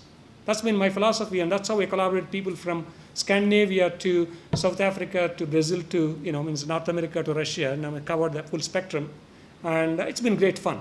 Also, actually, if you work with collaborators, they also tell you what is working and what's not working. You don't kid yourself thinking that you're doing great stuff. They tell you what you're doing good, what's not you're good as well. That also really wake up call, and also keeps you modest as well. Don't get too arrogant. Though by nature I try to be humble, but sometimes ego comes in the picture. Human beings, that's you need to keep that one under control. Yeah. Please. So this in the case of terahertz detection, input is terahertz radiation. Output you are getting as a current output, or what is? What I'm getting is a current. So basically, these semiconductors which I'm dealing with have got a too large a band gap to absorb the terahertz radiation. Terahertz radiation, you're talking about MeV, tenths of MeV or so. But that's why you need to have this laser which is above the band gap of the semiconductor. You generate the photocarriers. So now these photocarriers need to be separated. Either you apply a bias in an electrical device, but terahertz pulse is the one which is acting like a biasing device and separating the carriers between the two contacts. But there's a large difference in the wavelength of the wave as well as the dimension of the nanowire. That's why, that's precisely. In fact, it turned out that the first one which I've shown you on the quartz substrate, when we made those particular contacts, the bandwidth of the detectors was very, very narrow. Then we had to do simulations, and we found our particular configuration of the electrodes which we have chosen, intrinsically simulations show that that's what you would expect being a narrow bandwidth. That's why we're using these so-called bow tie antennas, which have shown us, simulations have shown us you would expect to have a broad bandwidth. Also, there's something called a strip-line antennas. You expect it to have a broad bandwidth as well. That's what we have used in order to be able to couple this large wavelength light into using these antennas to a smaller nanostructure. Again, antenna design plays an important role to maintain the broad bandwidth. That's probably the key message. So first you design the antenna and then yes. Place the nanowires. And fabricate these antennas and then put the nanowires also there. Yeah. Okay. Yeah. To place the nanowires there, you use that Either we use a transfer printing technique, or otherwise we put the nanowire on the quartz first and then go in the electron beam and then try to fabricate this antenna on top of that. But when you want to put this 90 degrees once, that becomes very, very challenging. That's where we end up really have to use this transfer printing technique to the other one. But how do you avoid these things? What we had to do was, one antenna has got a particular thickness, and then the second 90 degree antenna, we need to make it thicker than the thickness of the nanowire. That's how this nanowire just sits there but doesn't make the contact. If it makes contacts, there's a crosstalk. That's where Kunpeng has spent huge amounts of time getting that one right. The range of terahertz which can be detected, is there a limitation? No, but basically it all depends on the we can be able to make a broad, because the source which we are using is a 2 terahertz source, and that's why we're able to measure up to 2 terahertz or so. It purely depends on your antenna design. So nanowire is not a limitation. Absolutely. Thank you.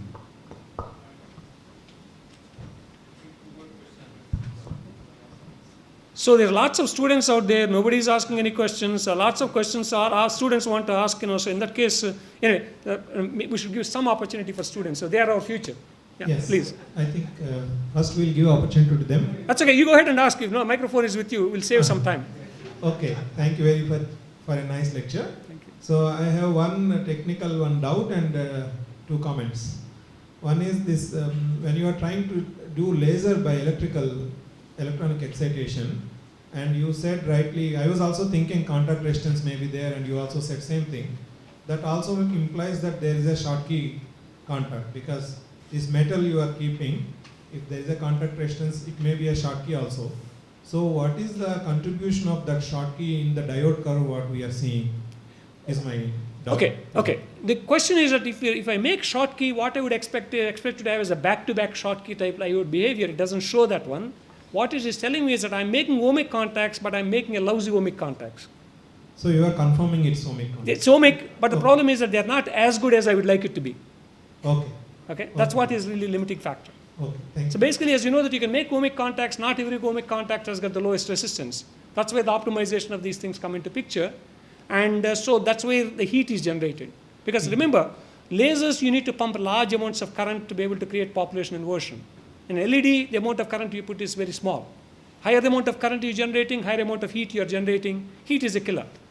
So. And second is not a question, is a request. Like if you are giving your lasers for us for doing experiments, or not only for us, for anyone. If we want to do some experiments using your lasers, you said also you are packaging and giving the lasers. Like. Okay. That question, because we have not done any packaging of these particular lasers, and what we could do is that we can send you nanowires. If you pump them and they would act like a laser, but then you need to first and go and find where the actual nanowire is. Yeah. So that's where you have to go into the optical microscope and do it. But funny thing is that these nanowire lasers, I cannot see them with my eye, but I can see the light they're emitting.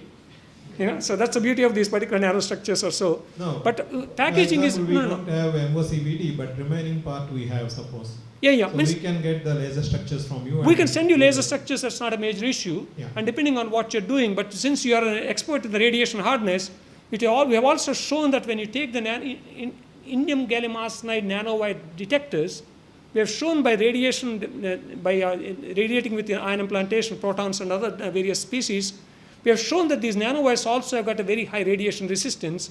Reason being, when the surface is nearby, defects do not want to stay in the nanowire, because energetically it's much more favorable for the defects to go and annihilate at the surface. That's why we're able to show these nanowire detectors are very good, have got a good radiation hardness as well. I just want to really make you happy that he does ion implantation. Thank you. That is something relevant to him. Only. Yeah. This when it comes to neurons work, yeah. I want to know that some ethical issues may be there. Are these kind of neuron science, if it is successful, can it be put in normal humans also and manipulate thinking, this kind of things? So that's a good question. In fact, ethical issues are a major issue. So even if when you're dealing with these mice neurons and other things, we have to take the ethics approvals, and then we need to really follow the ethics approval carefully. What it's teaching is that when I started doing biology work, it is teaching me first thing is a patience. I'm an impatient guy, but I cannot make the neurons to grow. It takes 14 days for these neurons to grow to a certain stage, maturity. I have to wait for 14 days. And if it happened to be that medium they got some contamination, after 14 days I discover that they're not growing. I have to go and kill another mice. And before I do this one, my allocated mice are finished by ethics committee, I have to wait for next year to be able to get that one. So it becomes that biology is a very, very slow process. Now you can see that things take much longer in biology. Now I'm learning firsthand, and then at least this work is teaching me also I have to learn to be patient as well. Okay? Yes, of course, ethics really play an important role. Having said that, we are using these nano electrodes. In fact, I spent 5 months in the University of California, San Diego. My colleagues at UCSD has been using nano electrodes and sending them to Massachusetts General Hospital in Boston. The neurosurgeons opening the brain, the skull, and really going and measuring where the signals are not coming out or not misfiring from the epilepsy patients, and then doing the surgery only in those areas. But of course, when in these things, you need to make sure that they're all sterile and you're not using everything you're using is biocompatible and all those issues. And I've seen some of the beautiful videos. So that means already people are using not only for engineering the neurons, also neural signal measurements and other things as well. It's an exciting area, but that's very much multidisciplinary, and you need to learn about languages of other people as well. Each other understanding each other's language is important. Also, that you may put some crappy stuff in somebody's listening, instead of helping them, you're going to kill them. That's why you need to make sure everything is sterile and they're biocompatible. Anyway, yeah. Okay, yeah. Go ahead. Thank you very much for your wonderful talk. Yeah. Though you're showing your lasing the short, like very narrow line, but your spectrum is quite broad from the all range. I mean, all from the physics to biology. I mean to say the works. Yeah. So yeah. Two questions I have regarding the solar cell design. So you use specifically the cylindrical shape structures. So I think the efficiency depends on the shape of the one which is receiving the power from the sun, right? Did you think of any other shapes? Okay, that's a good question. In fact, it turns out that I cannot make circular structures. My structures are always finished off with these hexagonal facets. That's how crystals likes to be. Okay? So then what we do is that when we do the simulations, and then we also go and then see the circular geometry you got, how the light interaction takes place. If I modify that one to slightly hexagonal facets, how that modifies or so, that's where we need to make sure that you take into consideration of the actual facets of these structures, and you go back and do the simulations to make sure they're matching very well. Okay.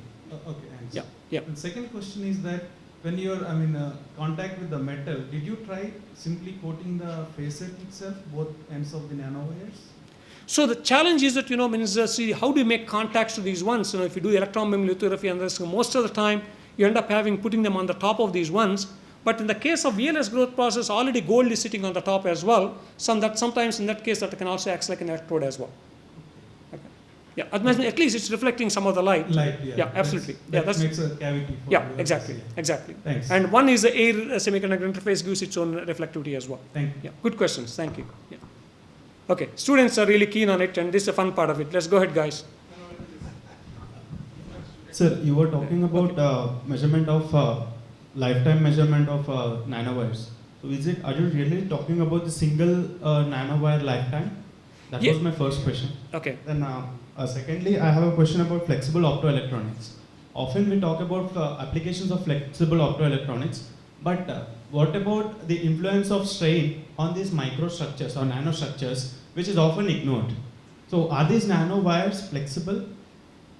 Okay, good questions, both of them.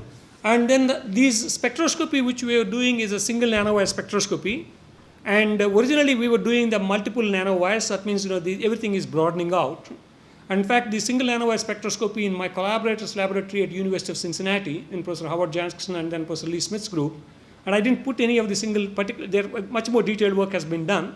And mostly we end up doing a single nanowire spectroscopy. That's the first answer.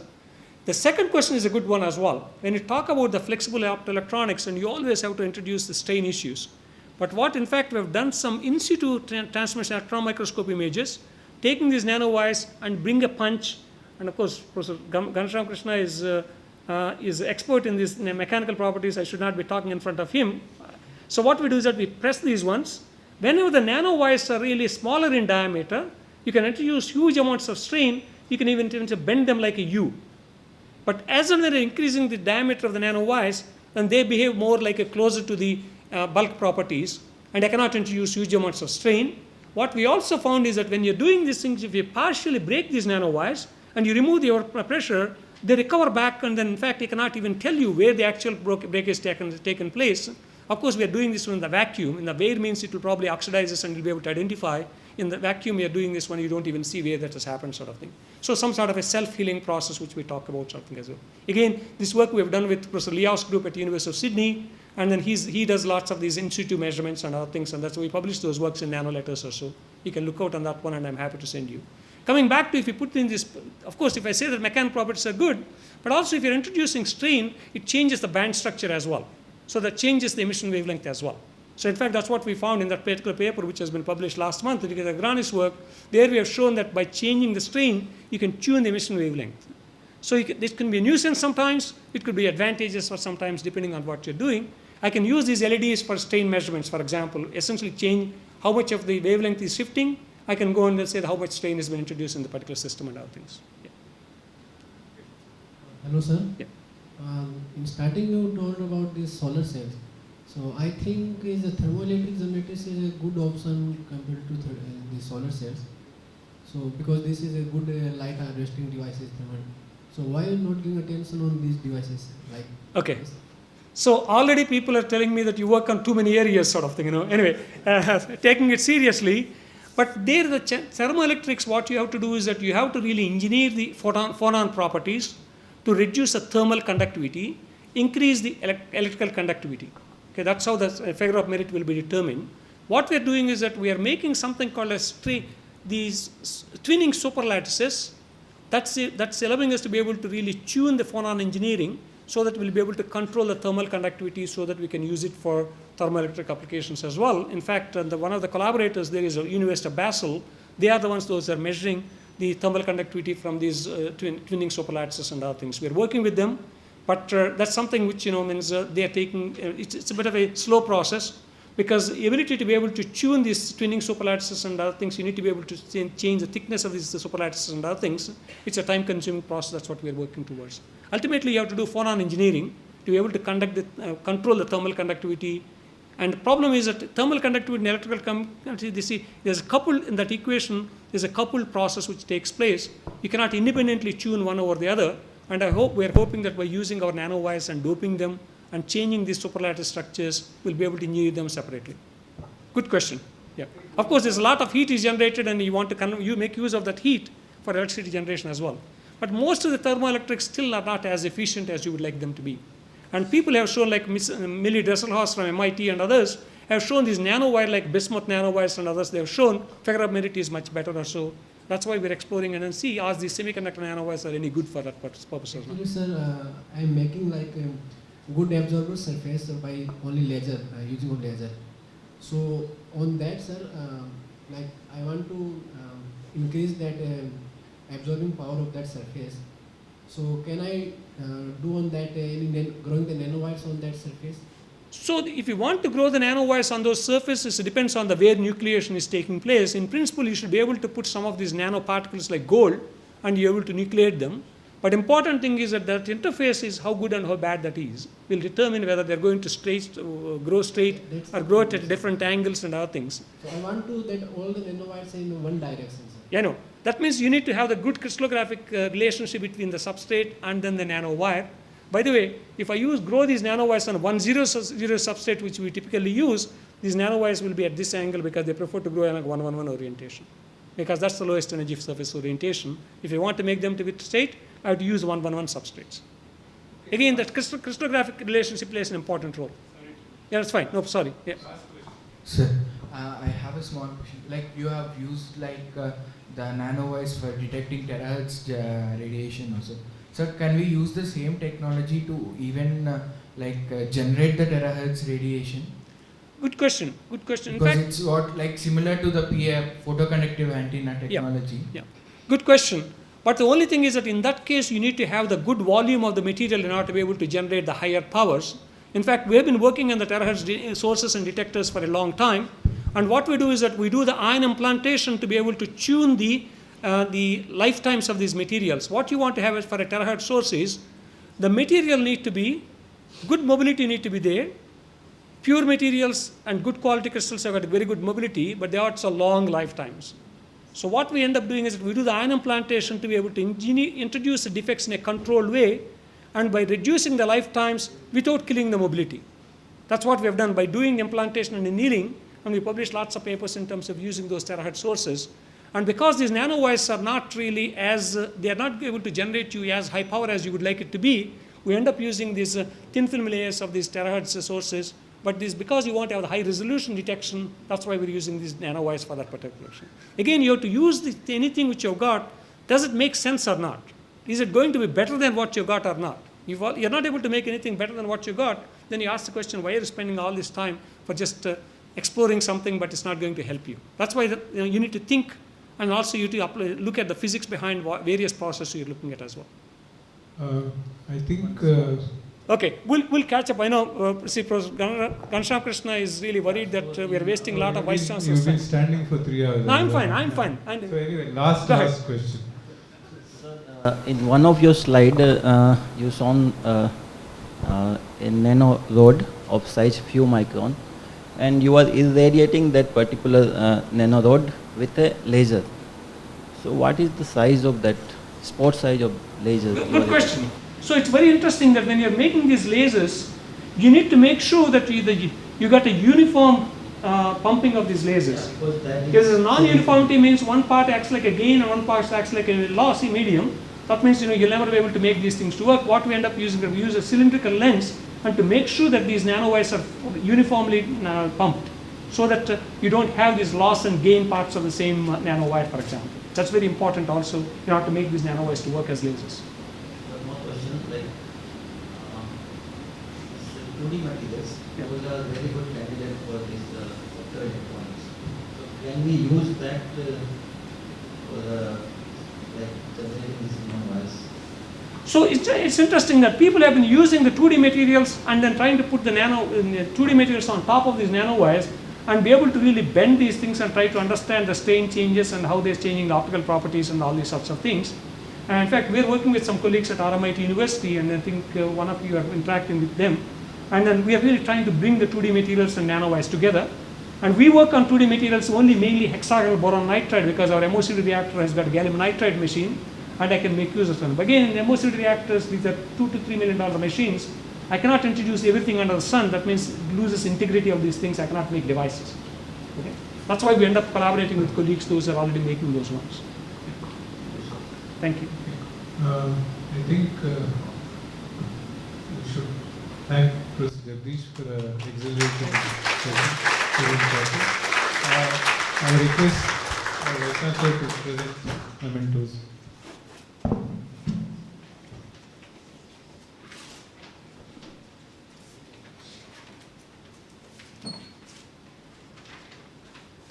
This is a little token of appreciation.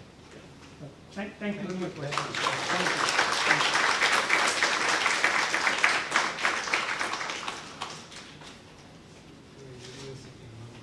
Oh, okay. Thank you. Thank you. Thank you. You're very kind. Thank you. This is a calendar of all the scenes from the university campus. Oh, wonderful. Wonderful. These are really beautiful. Oh, thank you. Thank you. Thank you. Thank you very much. So we'll do this. Thank you. Thank You made all questions look very, very interesting. you. Thank you. Thank you. Thank you. You're very kind. Thank you. Thank you very much.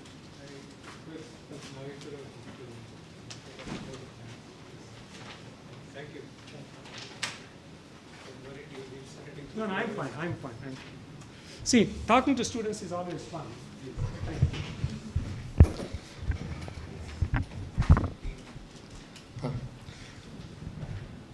Honorable Vice Chancellor, Professor Vijay Rao Garu, and distinguished speaker, Professor Chennupati Jagadish, Professor James Raju, Dean School of Physics, Professor Ghanshyam Krishna, Head CASIST, and all my dear colleagues, friends, and students.